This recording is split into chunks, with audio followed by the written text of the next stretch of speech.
ಈಗ ಜಾಲಹಳ್ಳಿಗೆ ತಲುಪಲಿದೆ. ಬಾಗಿಲುಗಳು ಎಡಕ್ಕೆ ತೆರೆಯಲಿವೆ. ನಾಡಪ್ರಭು ಕೆಂಪೇಗೌಡ ನಿಲ್ದಾಣ ಮೆಜೆಸ್ಟಿಕ್ಗೆ ತಲುಪಲಿದೆ. ಬಾಗಿಲುಗಳು ಬಲಕ್ಕೆ ತೆರೆಯಲಿವೆ. ರೈಲು ಇಳಿಯುವ ಮುನ್ನ ಪ್ಲಾಟ್ಫಾರ್ಮ್ಗೆ ಇರುವ ಅಂತರದ ಬಗ್ಗೆ ಗಮನವಿದೆ. ಇತಿ ಅಪರ್ಣ. ಮುತ್ತಿನ ಮಾತುಗಳ ಒಡತಿಯನ್ನು ನೆನೆಯೋಣ ಬನ್ನಿ ಎನ್ನುವ ಒಂದು ಬಹಳ ಒಳ್ಳೆಯ ಕ್ಯಾಪ್ಷನನ್ನು ಕೊಟ್ಟಿದ್ದೀರಿ. ಈ ಒಂದು ಸುಂದರ ಸಂಜೆಗೆ ತಮ್ಮೆಲ್ಲರನ್ನು ಆತ್ಮೀಯವಾಗಿ ಬರಮಾಡ್ಕೊಳ್ತಾ ಇದ್ದೇನೆ. ತಮ್ಮೆಲ್ಲರಿಗೂ ಆತ್ಮೀಯವಾದ ಸ್ವಾಗತವನ್ನು ಕೋರ್ತಾ ಇದ್ದೇನೆ. ಅಪರ್ಣ ಕುರಿತು ಮಾತನಾಡಲಿಕ್ಕೆ ಇವತ್ತು ನಮ್ಮ ಜೊತೆ ಇದ್ದಾರೆ ಖ್ಯಾತ ರಂಗಭೂಮಿ ಕಲಾವಿದರಾದಂತಹ ಯಶವಂತ್ ಸರ್ ದೇಶಪಾಂಡೆ ಅವರು, ಹಾಗೆ ಖ್ಯಾತ ನಿರೂಪಕರಾದಂತಹ ಶಂಕರ್ ಪ್ರಕಾಶ್ ಅವರು, ಮತ್ತು ಖ್ಯಾತ ಸಾಹಿತಿಗಳು, ಆರ್ಕಿಟೆಕ್ಚರ್ ಮತ್ತು ಅಪರ್ಣಾರ ಸಂಗಾತಿಯಾದಂತಹ ನಾಗರಾಜ್ ವಸ್ತಾರೆ ಅವರು. ಈ ಮೂವರು ಕೂಡ ವೇದಿಕೆಗೆ ಬರಬೇಕು ಅಂತ ಹೇಳಿ ಕೇಳ್ಕೊಳ್ತಾ ಇದ್ದೇನೆ. ಅಪರ್ಣ ಅಂದ ತಕ್ಷಣ ನೀವು ಈಗಾಗಲೇ ಕೇಳಿದ್ದೀರಿ ಮೆಟ್ರೋದ ಧ್ವನಿಯನ್ನು. ಪ್ರತಿ ದಿವಸ ಮೆಟ್ರೋದಲ್ಲಿ ನಾವು ಅವರ ಸುಂದರವಾದ ಧ್ವನಿಯನ್ನು ಕೇಳ್ತಾ ಇರ್ತೇವೆ. ಕಳೆದ 4 ದಶಕಗಳಿಂದ ಮಾಧ್ಯಮ ಕ್ಷೇತ್ರದಲ್ಲಿ ತೊಡಗಿಸಿಕೊಂಡಂಥವರು ಅಪರ್ಣ. ಕಿರುತೆರೆ ನಟಿ, ನಿರೂಪಕಿ ಮತ್ತು ಧ್ವನಿ ಕಲಾವಿದೆ ಕೂಡ ಆಕೆ. ಸಾಕಷ್ಟು ರೀತಿಯಲ್ಲಿ ಬಹುಶಃ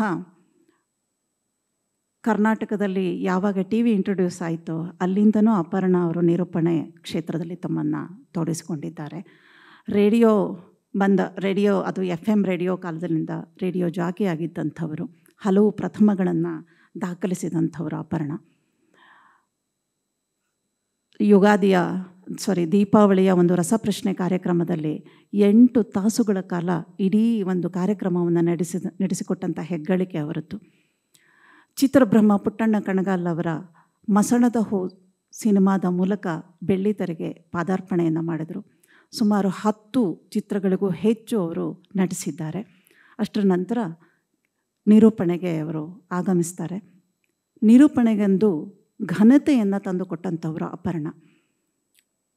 ಸ್ಪಷ್ಟ ಕನ್ನಡ, ಸ್ವಚ್ಛ ಕನ್ನಡ ಮತ್ತು ಏನು ಹೇಳಬೇಕು ಮತ್ತು ಎಷ್ಟನ್ನು ಹೇಳಬೇಕು ಅದನ್ನು ತುಂಬ ಚೆನ್ನಾಗಿ ಅರಿತಿದ್ದಂಥವರು. ಬಹುಶಃ ನಿರೂಪಣೆಗೆ ಇಂಥದ್ದೊಂದು ಘನತೆ ಮತ್ತು ಗ್ಲ್ಯಾಮರ್ಸ್ ಎರಡನ್ನೂ ಒಟ್ಟೊಟ್ಟಿಗೆ ಕೊಟ್ಟಂಥವರು ಅಪರ್ಣ ಅಂತ ಹೇಳಿದರೆ ತಪ್ಪಾಗಲಿಕ್ಕಿಲ್ಲ. ಇದು ಎಲ್ಲಕ್ಕಿಂತ ಮುಖ್ಯವಾಗಿ ಅಷ್ಟು ದೊಡ್ಡದಾದಂತಹ ಕಲಾವಿದೆಯಾಗಿದ್ದರು, ಅಷ್ಟು ದೊಡ್ಡ ನಿರೂಪಕಿಯಾಗಿದ್ದರು. ಭಾರತ ಸರ್ಕಾರದ, ಕರ್ನಾಟಕ ಸರ್ಕಾರದ ಬಹುತೇಕ ಕಾರ್ಯಕ್ರಮಗಳಲ್ಲಿ ಅವರು ಭಾಗವಹಿಸ್ತಾ ಇದ್ದರು. ಅವರ ನಿರೂಪಣೆ ಇದ್ದೇ ಇರ್ತಾಯಿತ್ತು. ನಿಜವಾಗಿ ಹೇಳಬೇಕಂದ್ರೆ ಮೊನ್ನೆ ರಾಜ್ಯೋತ್ಸವ ಪ್ರಶಸ್ತಿ, ಸುವರ್ಣ ಮಹೋತ್ಸವ ಪ್ರಶಸ್ತಿ, ಸಂಭ್ರಮ ಪ್ರಶಸ್ತಿ ಪ್ರದಾನ ಸಮಾರಂಭದಲ್ಲಿ ಸರ್ ನಾನು ಆ ಕೊರತೆ ಇವತ್ತಿಗೂ ಎದ್ದು ಕಾಣಿಸ್ತಾ ಇದೆ. ನೀವು ಮಾಡ್ತಾ ಇರುವಾಗ ನಿಮ್ಮ ಜೊತೆ ಇದ್ದ ಈ ಹೊತ್ತು ಅಪರ್ಣ ಇದ್ದಿದ್ರೆ ಅಂಥೇಳಿ ನಮಗೆ ಅನಿಸಿದ್ದಿತ್ತು ಸರ್.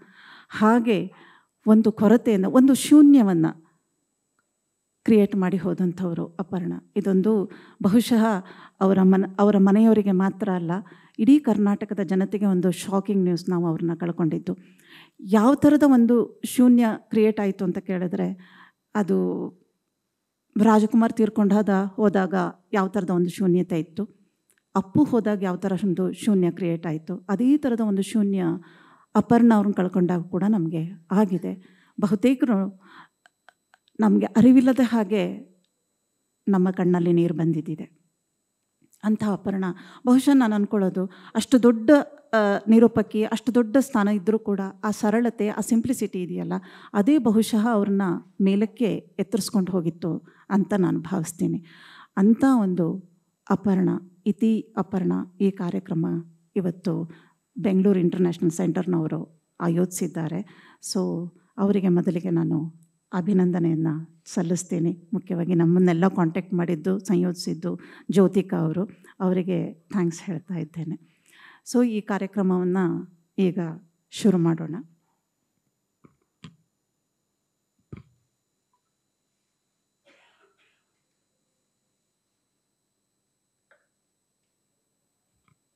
ಈಗಾಗಲೇ ನಮ್ಮ ಏನು ಪ್ಯಾನಲ್ ಗೆಸ್ಟ್ಗಳಿದ್ದಾರೆ.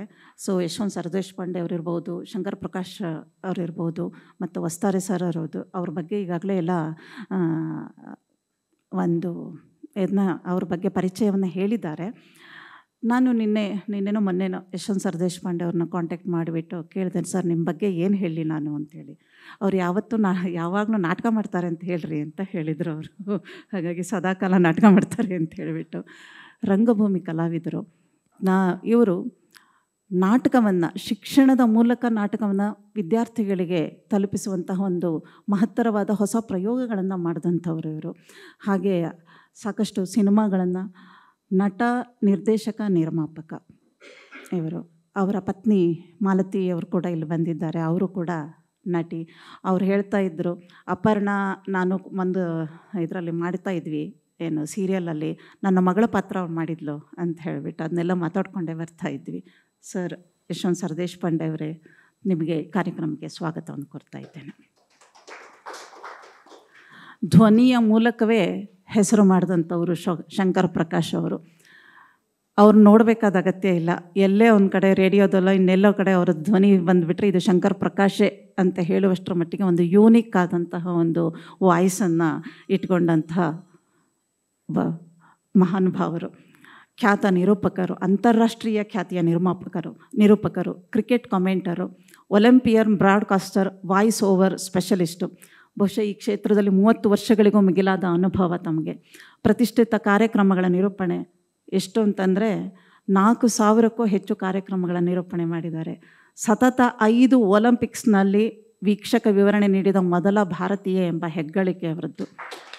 TV, ರೇಡಿಯೋ ವಾಯ್ಸ್ ಓವರ್ಗಳು 8000ಕ್ಕೂ ಹೆಚ್ಚು. ವಿಶೇಷ ಅಂದರೆ ಇವನ್ನೆಲ್ಲ ಬೇರೆ ಬೇರೆ ಭಾಷೆ 7 ಭಾಷೆಗಳಲ್ಲಿ ಅವ್ರು ಮಾಡಿದ್ದಾರೆ.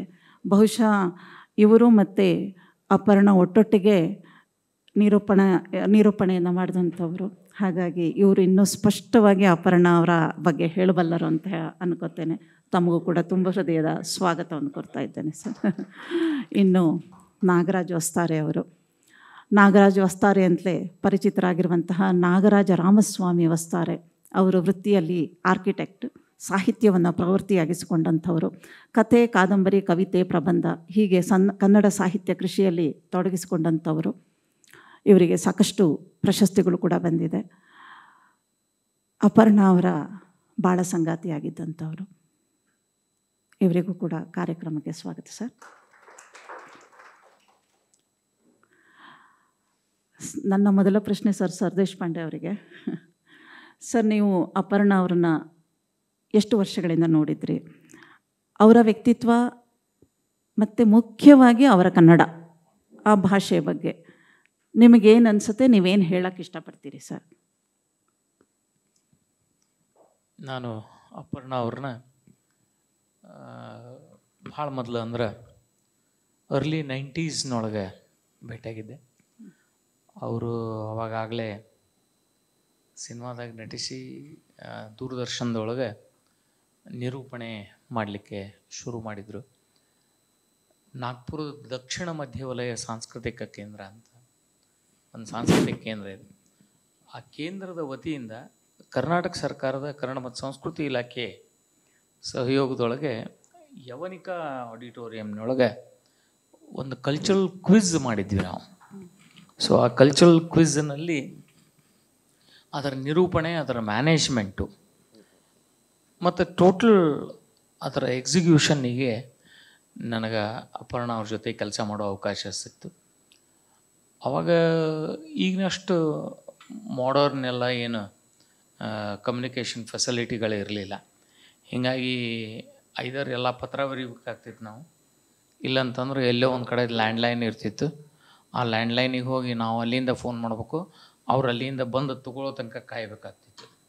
ಸೊ ಇಂಥ ವ್ಯವಸ್ಥೆಯನ್ನು ಹೊಂದಿಸಿಕೊಂಡು ಸುಮಾರು ಒಂದು 4-5 ದಿನ ಜೊತೆ ಇದ್ವಿ ನಾವು ಅವಾಗ. ಯಾಕಂದ್ರೆ ಆ ಪ್ರಶ್ನೆಗಳನ್ನು ಆರಿಸ್ಕೊಳ್ಳೋದು, ಇದು ಬರೀ ಪ್ರೆಸೆಂಟೇಷನ್ನು, ನಿರೂಪಣೆ, ಪ್ರಶ್ನೆ ಕೇಳೋದು, ಕ್ವಿಜ್ ಮಾಸ್ಟರ್ ಕೆಲಸ ಮಾಡೋದು ಅಷ್ಟೇ ಅಲ್ಲದೆ ಆ ಕ್ವಶನ್ಗಳನ್ನು ಹೆಕ್ಕಿ ತೆಗೆಯೋದಕ್ಕೂ ಅಪರ್ಣ ನಮಗೆ ಭಾಳ ಸಹಾಯ ಮಾಡಿದರು.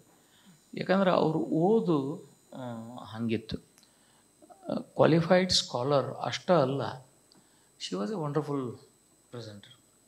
ಸೊ ಆ ಟೈಮ್ನೊಳಗೆ ನಾವು ರಾಜ್ಯ ಮಟ್ಟದ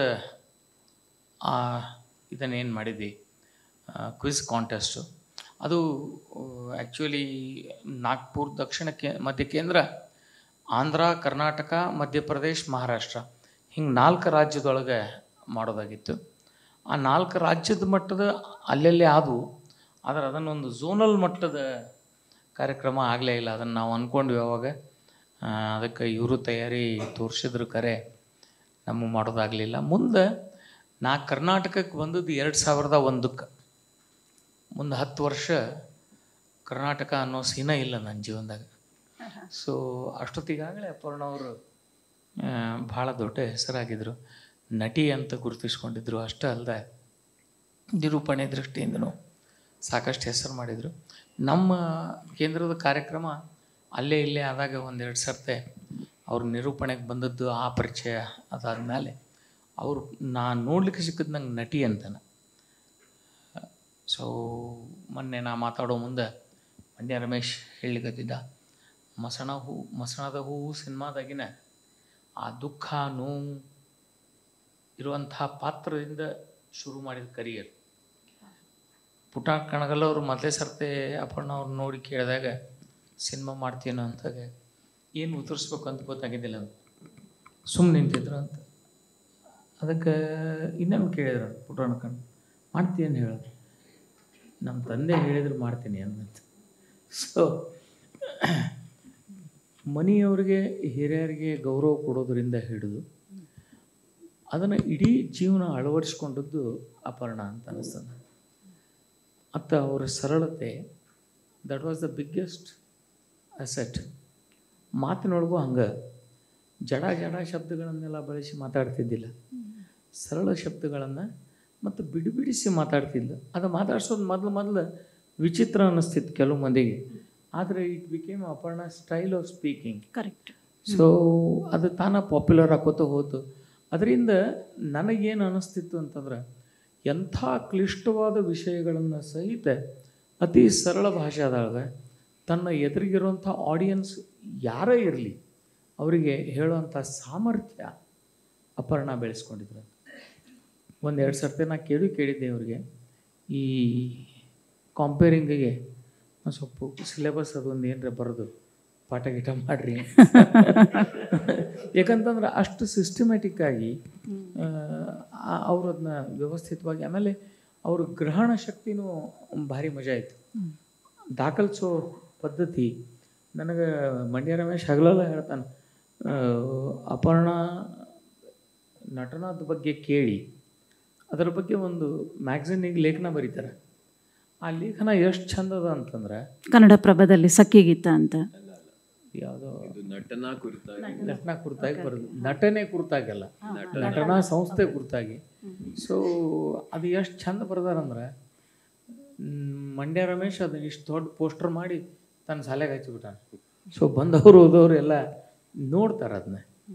ಸೊ ಅಪರ್ಣದಿಂದ ಏನು ಕಲಿಯೋದಿತ್ತು ನಾವು ಅಂತಂದ್ರೆ, ಯಾವುದೋ ಒಂದು ಸಣ್ಣ ಕೆಲಸ ಒಪ್ಪಿಕೊಂಡ್ರು ಮಾಡಿದರು, ಅದನ್ನು ಟು ದಿ ಹೈಯೆಸ್ಟ್ ಸ್ಟ್ಯಾಂಡರ್ಡ್ಸ್ ಮಾಡೋ ಶಾಣೆತನ ಅವರಲ್ಲಿತ್ತು. ಅದು ಸಾಹಿತ್ಯದ ಓದಾಗಲಿ ಅಥವಾ ಆಮೇಲೆ ವಿಚಿತ್ರವಾದ ಪೇಷನ್ಸ್ ಅವರಲ್ಲಿತ್ತು. ಮಂದಿ ಹೇಳೋದನ್ನು ಪೂರ್ಣ ಲಕ್ಷ್ಯ ಕೊಟ್ಟು ಕೇಳ್ತಿದ್ರು. ಅವ್ರು ಹೆಂಗೆ ಒಳ್ಳೆ ಸ್ಪೀಕರ್ ಆಗಿದ್ರು ಅಷ್ಟೇ ಒಳ್ಳೆ ಲಿಸ್ನರು ಆಗಿದ್ರು ಅಂತೇಳಿ. ಸೊ ಈ ಎಲ್ಲ ಗುಣಗಳಿಂದ ನಮ್ಗೆ ಅಪರ್ಣ ಆಗ್ತಾರೆ. ಇನ್ನೊಂದು ಭಾರಿ ಮಜಾ ಗುಣ ಅಂದ್ರೆ, ಬರೀ ಹಿಂಗೆ ಕಾರ್ಯಕ್ರಮಕ್ಕೆ ಅದು ಬಂದಾಗೆಲ್ಲ ಭಯಂಕರ ತಯಾರಾಗಿ ಅದೆಲ್ಲ ಬರ್ತಿದ್ದಿಲ್ಲ. ಅವ್ರ ಮನೆಯೊಳಗಿರೋ ಸಣ್ಣ ಸಣ್ಣ ಹಬ್ಬ ಹರಿದಿನಗಳನ್ನು ಅಷ್ಟೇ ಸಂಭ್ರಮದಿಂದ ಆಚರಿಸ್ತಿದ್ರಂತೆ. ಅದ್ಭುತವಾದ ತಿಂಡಿ ಪೋತಿ ಅಂತನೂ ರಮೇಶ್ ಬಣ್ಣಿಸ್ತಾರೆ. ಅವ ಹೇಳ್ದ, ನಾ 5 ವರ್ಷ ಅವ್ರ ಜೊತೆ ಇದನ್ನು ಮಾಡಿದೆ, ಏನು ಅಲ್ಲ ಮಜಾ ಟಾಕೀಸ್ ಮಾಡಿದೆ. ಸೆಟ್ನ್ಯಾಗ ಊಟ ತಿಂಡಿ ಚಹಾ ಎಲ್ಲ ಲೇಟಾಗಿ ಬರ್ತಿತ್ತು. ಆದರೆ ಅದರದೇನು ಚಿಂತೆ ಇದ್ದಿದ್ದಿಲ್ಲ ನಮ್ಗೆ. ಅಪರ್ಣನ ಬಾಕ್ಸ್ ಇರ್ತಿತ್ತು, ಅದ್ರಾಗ ಏನರ ಒಂದು ಇದ್ದೇ ಇರ್ತಿತ್ತು. ಕಡೆಗೆ ಎಲ್ಲಿ ತನಕ ಅಂದ್ರೆ ಒಂದು ಕಟ್ಟಿಗೆ ಹುಣಸೆ ಹಣ್ಣು ಉಪ್ಪು ಕುಟ್ಟಿ ಹಚ್ಕೊಂಡ್ರೆ ಬಂದಿರ್ತಿದ್ರು. ಸೊ ಚಿಗಳಿ ಅಂತೆಲ್ಲ ಇಷ್ಟೆಲ್ಲ. ಆಮೇಲೆ ಯಾವತ್ತು ನೋಡಿದ್ರು ಆ ಬಾಕ್ಸ್ನಾಗ ಏನಾರ ಇದ್ದಿದ್ದ. ಸೊ ಅದ ನೆಕ್ಸ್ಟ್ ಹೇಳೋದೇನ. ಸೊ ನೋಡ್ರಿ ಎಷ್ಟು ಮಂದಿ ಅದಕ್ಕೆ ಡಾಕ್ಯುಮೆಂಟ್ ಅಲ್ಲ. ಇಷ್ಟೆಲ್ಲ ಅಪರ್ಣ ಅಷ್ಟೆಲ್ಲ ಓಡಾಡಿ ಮಾಡಿಕೊಂಡು ಬ್ಯುಸಿಯಾಗಿದ್ರ ಅದಕ್ಕೆ ಕಾರಣ ನಾಗರಾಜ್ ಅವರು. ನಮ್ದೆಲ್ಲ ಜವಾಬ್ದಾರಿ ಏನಿರ್ತೈತೆ ಅಂದ್ರೆ ಆ ಡಬ್ಬಿ ಖಾಲಿ ಮಾಡೋದು, ಇವ್ರ ಜವಾಬ್ದಾರಿ ಅಂದರೆ ತುಂಬಿಕೊಡೋದು. ಸೊ ನೆಕ್ಸ್ಟ್ ಟೈಮ್ ಎಲ್ಲಿದ್ದಾಗೂ ಅದನ್ನು ತುಂಬಿ ಕಳಿಸುವಂಥ ಜವಾಬ್ದಾರಿ ಇವ್ರು ತೊಗೊಂಡಿದ್ರು. ಇವ್ರ ಹಿಂದೆ ಇರೋದ್ರಿಂದನೇ ನಮಗೆ ಅಪರ್ಣಾರ ಸರಳತೆ, ಮುಗ್ಧತೆ, ಆ ಸೌಂದರ್ಯ, ಆ ಮಾತಿನ ವೈಖರಿ ಇವೆಲ್ಲ ಆತ್ಮೀಯ ಮತ್ತು ಅಪ್ಯಾಯಮಾನ ಅನ್ನಿಸ್ತಾವೆ. ಕಾರ್ಯಕ್ರಮ ಯಾವುದೇ ಇರಲಿ, ತೆಂಡೂಲ್ಕರ್ ಬರಲಿ, ಅಮಿತಾಬ್ ಬಚ್ಚನ್ ಸಾಹೇಬರು ಬರಲಿ, ಪ್ರಧಾನಿಗಳಿರಲಿ, ಮುಖ್ಯಮಂತ್ರಿಗಳಿರಲಿ. ನಾನೊಂದು BT ರುದ್ರೇಶ್ ಅವರು ಕಾರ್ಯಕ್ರಮಕ್ಕೆ ಹೋಗಿದ್ದು ನೆನಪದ. ಸಿದ್ದರಾಮಯ್ಯ ವಾಸ್ ಚೀಫ್ ಮಿನಿಸ್ಟರ್ ಆವಾಗ. ಆ ಕಾರ್ಯಕ್ರಮಕ್ಕೆ ಬಂದಾಗ ನಾನು ಅದ್ರಾಗೇನೋ ಒಂದು ಸಣ್ಣ ಕೆಲಸ ಕೊಟ್ಟಿದ್ರು ನನಗೆ, ಹೋಗಿದ್ದೆ. ಆ ಸಿದ್ದರಾಮಯ್ಯ ಹೇಳ್ದ, ನಾನು ಇವತ್ತು ಆಗಲ್ಲ ಅಂತ ಹೇಳಿದೆ, ಆದರೆ ಡಾಕ್ಟ್ರ್ ಹೇಳಿದ್ರು ಅಪರ್ಣ ಇಲ್ಲ ಅಂತ ಬೇರೆ ಡೇಟಲ್ಲಿ. ಸೊ ಹಂಗಾಗಿ ಬರಬೇಕಾಯ್ತು. That was Aparna. Correct. CM ಆಗಿದ್ರು ಅವರು. CM himself said this. So ಇಂಥ ಅಪರ್ಣ ಇವ್ರ ಬಗ್ಗೆ ಭಾಳ ಅಭಿಮಾನ, ಪ್ರೀತಿ ಅದ. ಮತ್ತು ಅವ್ರಿಗೆ ಭಾಷೆಯ ಗಡಿ ಇಲ್ಲ. ಮಯಾಂದ್ರ ಅವ್ರಿಗೆ ಕೀಟ್ಸ್ ಮತ್ತು ಇದ್ರ ಬಗ್ಗೆನೂ ಎಷ್ಟು ಗೊತ್ತಿತ್ತು ಅಷ್ಟು ಗೋಪಾಲಕೃಷ್ಣ ಅಡುಗೆರ ಬಗ್ಗೆನೂ ಗೊತ್ತಿತ್ತು. ಹೌದು. ಸೊ ಒಂದು ಸರ್ತಿ ನಾ ಭಾರಿ ಇದ್ರಾಗ ಕೇಳಿದೆ, ಖರೆ ಹೇಳ್ರಿ ಒಬ್ಬ ನಿರೂಪಕಗೆ ಬೇಕಾಗಿರುವಂಥ ಇದು ಏನಂತ.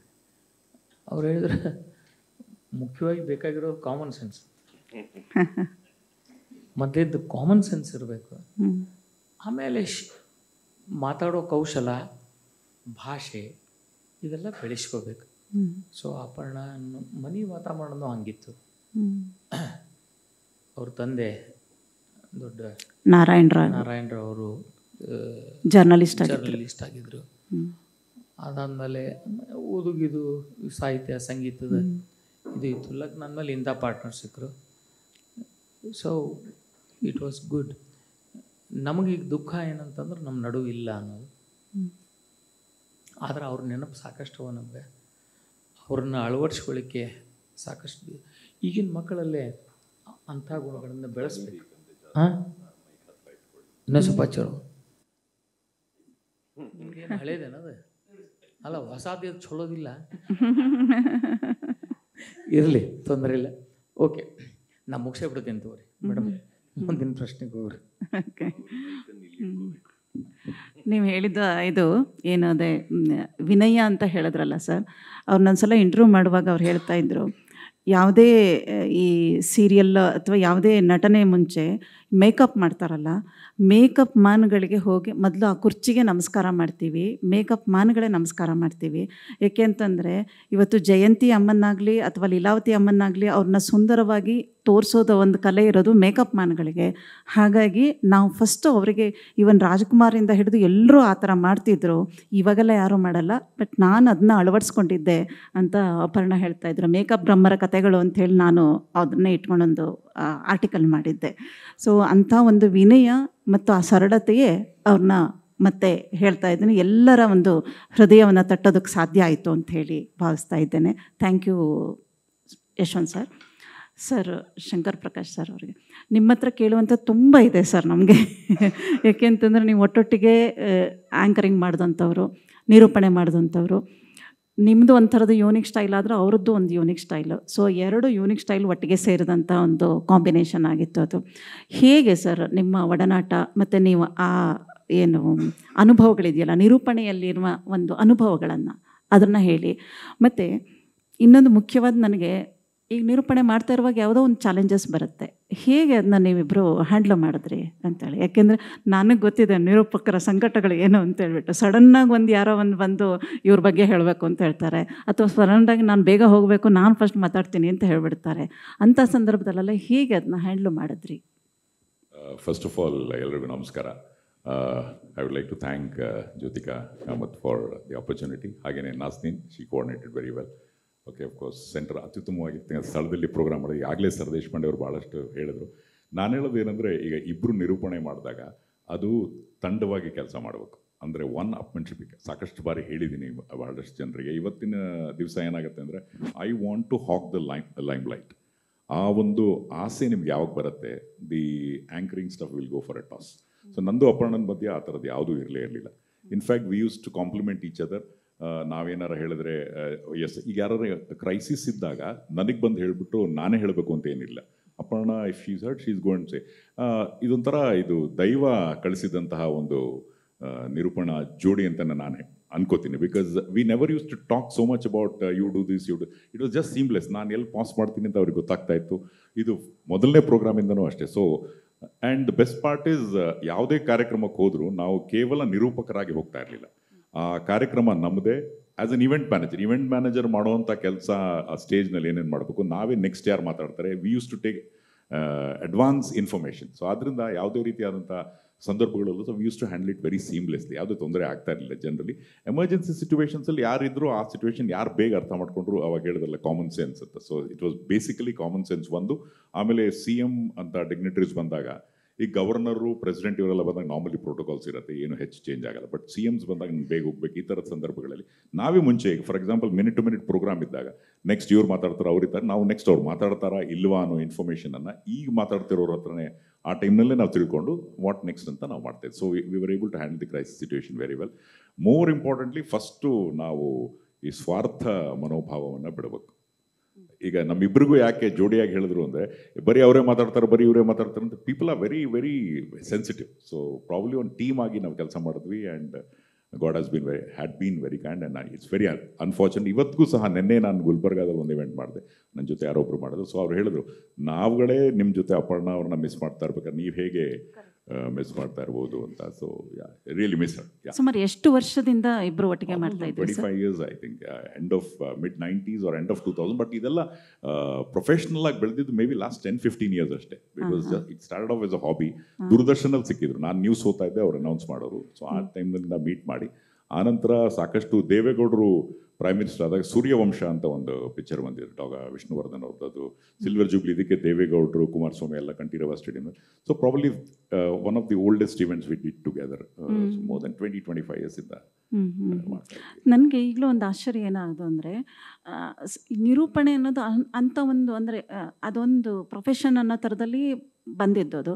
ಅದಕ್ಕೊಂದು ಘನತೆಯನ್ನು ತಂದು ಕೊಟ್ಟಿದ್ದಿದೆಯಲ್ಲ, ಅದು ನೀವು ಬಂತು, ಅಪರ್ಣನೂ ಬಂತು. ಅದು ಹೇಗೆ ಸಾಧ್ಯ ಆಯಿತು ಸರ್? ಏನಂದರೆ, ಈಗ ನಾವು ವೃತ್ತಿಪರತೆ, ನೀವು ಫೋನಲ್ಲಿ ನಾನು ನಿಮ್ಗೆ ಹೇಳಿದೆ, it's only because of professionalism. ಯಾವುದೇ ಕೆಲಸ ಮಾಡಿದ್ರೆ, ಈಗ ನಾವು ನಿರೂಪಣೆ ಅಂದರೆ ನಮ್ಮ ಕೆಲಸ ಏನು ಮುಗಿಸ್ಕೊಂಡು ಹೋಗುತ್ತೆ. ಕೆಲವರು ಕಾರ್ಯಕ್ರಮ ಆದಮೇಲೆ ನಾವು ಅದರಿಂದ ನಮಗೇನಾರು ಉಪಯೋಗ ಆಗುತ್ತಾ, ಅಲ್ಟೀರಿಯರ್ ಮೋಟಿವ್ಸ್ ಯಾವುದೂ ಇರಲಿಲ್ಲ. ಅದಕ್ಕೆ ಇವತ್ತಿಗೂ ನಮಗೆ ಕರೀತಾರೆ. We didn't go for any event to take favours from somebody. ಇವತ್ತಿನ ಅನೇಕ ಜನರನ್ನ ನಾವು ನೋಡ್ತೀವಿ, ಹೋಗ್ತೀವಿ. ಈಗ ನಾವು ಒಂದು ಕಾರ್ಯಕ್ರಮ ಯಾವುದೋ ಮಾಡಿದ್ರೆ ಆ ರಂಗದಲ್ಲಿ ನಮ್ಗೇನಾರು ಮಾಡೋಕ್ಕಾಗತ್ತಾ, ಆ ಕಾರ್ಯಕ್ರಮದ ಆಯೋಜಕರ ಜೊತೆ ನಾವೇನಾರು ಸೇರ್ಕೊಂಡು ಏನಾರು ಮಾಡ್ಬೋದಾ, ಈ ರೀತಿಯಾದಂಥ ಯಾವುದೇ ಚಿಂತನೆಗಳಿರಲಿಲ್ಲ.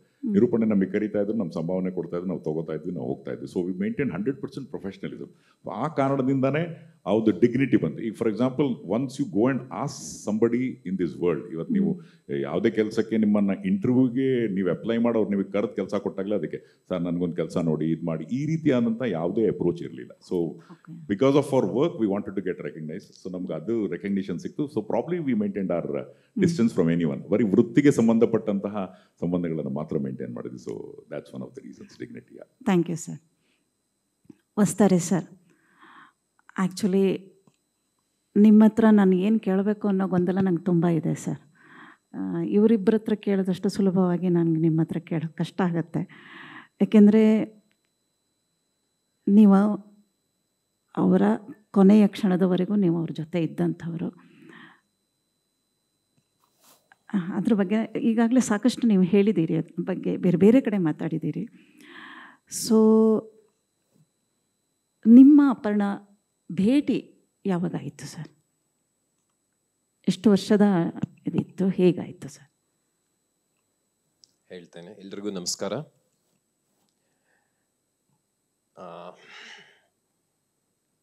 ಈ ಇಂದಿರಾನಗರದಂಥ ಒಂದು ಕನ್ನಡೇತರ ಪರಿಸರದಲ್ಲಿ,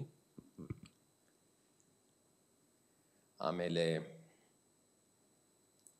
ಸಮಾಜದ ಉನ್ನತ ಸ್ತರದಲ್ಲಿರುವ ಜನರು ಮಾತ್ರ ಒಳಬರಬಹುದಾದಂಥ ಈ ಕಟ್ಟಡ, ಈ ಸಭಾಂಗಣದಲ್ಲಿ ಯಾವುದೋ ಕನ್ನಡದ, ಎಂಥದೋ ಕನ್ನಡದ ಒಬ್ಬ ನಟಿಮಣಿಯ ಬಗ್ಗೆ, ಒಬ್ಬ ನಿರೂಪಕಿಯ ಬಗ್ಗೆ ಒಂದು ಕಾರ್ಯಕ್ರಮವನ್ನು ಹಮ್ಮಿಕೊಳ್ಳಲಾಗಿದೆ ಅನ್ನೋದೇ ನನಗೆ ಆಶ್ಚರ್ಯ ಮತ್ತು ಸಂಭ್ರಮ. ಇಷ್ಟು ಸಂಖ್ಯೆಯಲ್ಲಿ ಬಂದಿದ್ದೀರಿ, ಎಲ್ರಿಗೂ ಋಣಿ. I was told that this can be bilingual. Do I need to switch over to English or ಕನ್ನಡವೇ ಪರವಾಗಿಲ್ವಾ? ಎಲ್ರಿಗೂ ಪರವಾಗಿಲ್ಲ ಅಲ್ಲ? ರೈಟ್. ಯಾಕಂದರೆ ನಾನು ಆದಷ್ಟು ಕನ್ನಡ ಮಾತಾಡುವಾಗ ಇಂಗ್ಲೀಷ್ನ ತುರ್ಕೋದಿಲ್ಲ. ಇದು ಅವಳು ಹೇಳಿಕೊಟ್ಟ ಪಾಠ. ನಾನು ಯಾವುದೇ ವೇದಿಕೆಯಲ್ಲಿ ಮಾತಿಗೆ ಹೊರಡ್ತಿದ್ದ ಹಾಗೇನೆ ಪಕ್ಕದಲ್ಲಿದ್ದರೆ ನನ್ನ ತೊಡೆ ಚಿವುಟಿ ಕನ್ನಡ ಕನ್ನಡ ಅಂತ ಹೇಳಿಬಿಟ್ಟು ಕಳಿಸೋಳು. ಕನ್ನಡ ಅನ್ನೋದು ನನ್ನ ಒಳದನಿಯಾಗಿ ಇತ್ತು, ಆದರೆ ಆಡುದನಿಯಾಗಿ ಯಾವತ್ತೂ ಇಂಗ್ಲೀಷೇ ಇದ್ದದ್ದು. ಇವತ್ತಿಗೂ ನಾನು ಪ್ರತಿನಿತ್ಯ 2 ಭಾಷೆಗಳಲ್ಲಿ ಜೀಗ್ತಾ ಇರ್ತೇನೆ. ಒಂದು ವೃತ್ತಿಯ ಭಾಷೆ, ಒಂದು ಅದೇ ಬೀದಿಯ ಭಾಷೆ, ಇನ್ನೊಂದು ಮನೆಯೊಳಗಿನ ಮನಸ್ಸಿನೊಳಗಿನ ಭಾಷೆ, ಅದು ಕನ್ನಡ. ಹಾಗಾಗಿ ನಾನು ಕನ್ನಡದಲ್ಲಿ ಬರೀತಿದ್ದೆ. ಅವಳು ಸಿಗಲಿಕ್ಕೆ ಮೊದಲೇ ನಾ ಬರೀತಾ ಇದ್ದೆ. ಇನ್ನುಳಿದಂತೆ ಸಾಕಷ್ಟು ವೃತ್ತಿಪರವಾದ ಕೆಲಸದಲ್ಲಿ ತೊಡಗ್ತಾ ಇದ್ದೆ. ಆಮೇಲೆ ಒಬ್ಬ ಆರ್ಕಿಟೆಕ್ಟಿಗೆ, ಒಬ್ಬ ವಾಸ್ತುಕಾರನಿಗೆ,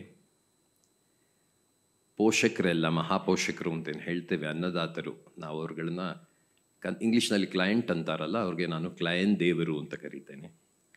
ಅವರುಗಳೆಲ್ಲರೂ ಕನ್ನಡೇತರರು.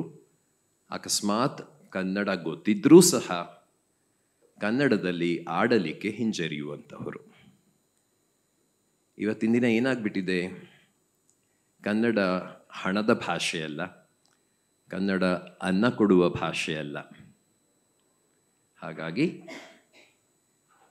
ನಾವು ಯಾರೇ ಇಬ್ಬರು ಕನ್ನಡಿಗರು ಮನೆಯಾಚೆ ಎಲ್ಲೋ ಸಂಧಿಸಿದ್ರೆ ನಾವು ಮೊದಲು ಮಾತಿಗೆ ಇಳಿಯೋದೇನೆ ಇಂಗ್ಲೀಷ್ನಲ್ಲಿ. ನನ್ನ ಮನೆಯಲ್ಲೂ ಸಹ ನನ್ನ ಕಸಿನ್ಗಳ ಜೊತೆಗೆ ನಾವೆಲ್ಲ ಇಂಗ್ಲೀಷನ್ನೇ ಮಾತಾಡೋದು. ಅಪರ್ಣೆಯ ಜೊತೆ ನಾನು ಕನ್ನಡ ಮಾತಾಡ್ತಾ ಇದ್ದೆ, ಜಗಳ ಮಾತ್ರ ಇಂಗ್ಲೀಷ್ನಲ್ಲಿ ಆಡ್ತಾ ಇದ್ವಿ. ಇರಲಿ, ಭಾರತೀಯವರ ಪ್ರಶ್ನೆ, ನಾವು ಹೇಗೆ ಭೇಟಿ ಮಾಡಿದ್ವಿ? ನಾನು ಬರಿತಾ ಇದ್ದೆ. ಆಮೇಲೆ ಈ ಬೆಂಗಳೂರಿನಲ್ಲಿ ವೃತ್ತಿ ನಿಮಿತ್ತವಾಗಿ ಇಲ್ಲಿಂದಲ್ಲಿಗೆ ಅಲ್ಲಿಂದಿಲ್ಲಿಗೆ ಓಡಾಡೋದಿರ್ತಿತ್ತಲ್ಲ, ಆ ಸಮಯದಲ್ಲಿ FM ರೇನ್ಬೋ ಕೇಳಿಸ್ಕೊಳ್ತಾ ಇದ್ದೆ. ಅವಳ ಬಗ್ಗೆ ನನಗೆ ಹೆಚ್ಚೇನೂ ಗೊತ್ತಿರಲಿಲ್ಲ. ಒಬ್ಬಳು ನಟಿ ಮಣಿ, ಒಬ್ಬಳು TV ಮಣಿ ಅಂತ ಗೊತ್ತಿತ್ತು. ಆಮೇಲೆ ಆಕೆಗೆ ಮದುವೆಯೂ ಆಯಿತು, ಮದುವೆ ಮುರಿದು ಬಿತ್ತು, ವಾಪಸ್ಸು ಬಂದಳು. ಈ ಊಹಾಪೋಹಗಳು ಈ ಜನರಲ್ಲಿ ಎಲ್ರಿಗೂ ಇರುವ ಹಾಗೆ ನಮಗೂ ಇತ್ತು.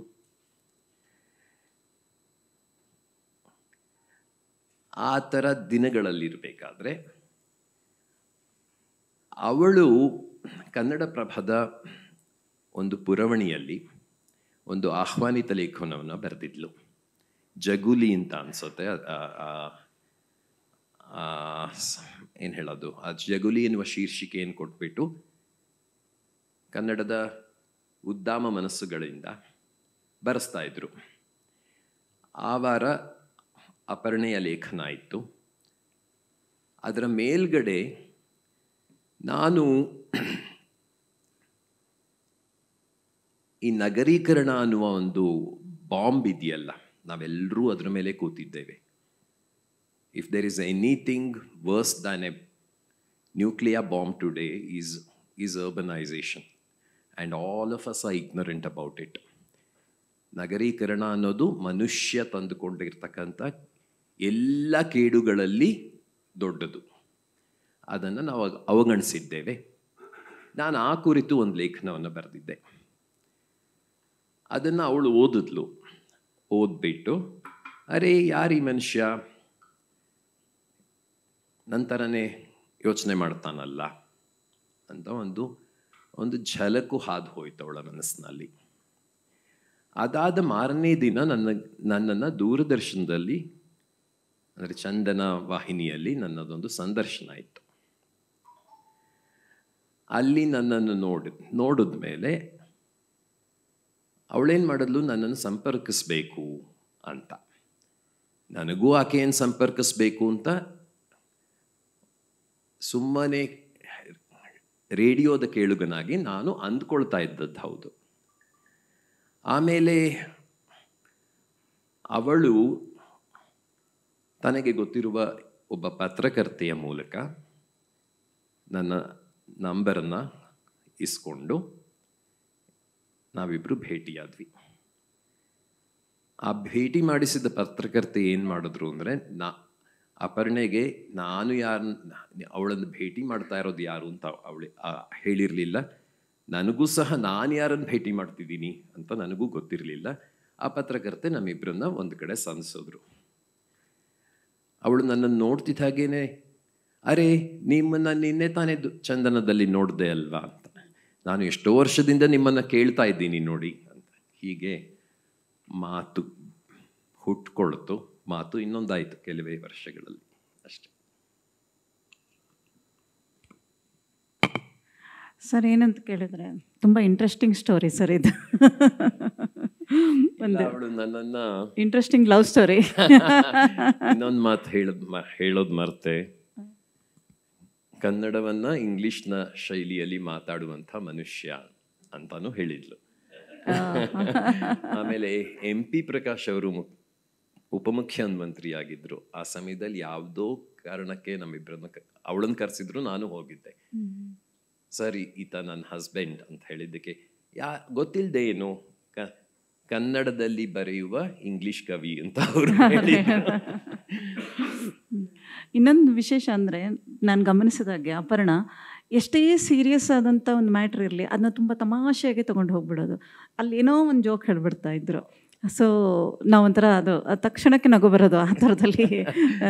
ಇಲ್ಲ ಅವಳು ತುಂಬಾ ಒಂದು ಮಾತುಗಾತಿ. ಮಾತು ಮಾತು ಮಾತು. ಪ್ರಕಾಶ್ ಹೇಗೆ ಸಹಿಸ್ಕೊಂಡಿದ್ರು ಗೊತ್ತಿಲ್ಲ. ಎಷ್ಟು ಮಾತು ಅಂದ್ರೆ, ಒಂದು ವೇದಿಕೆಯಿಂದ ಇಳಿದು ಕಾರ್ ಹತ್ತಿದ ಹಾಗೆ ಫೋನ್ ಮಾಡಿದ್ರೆ ಮನೆ ಒಳಗೆ ಬಂದು ನಾನ್ ನಿದ್ದೆ ಮಾಡಿದ್ರು ಮಾತಾಡೋಳು ಹಾಗಿರ್ತಾ ಇತ್ತು.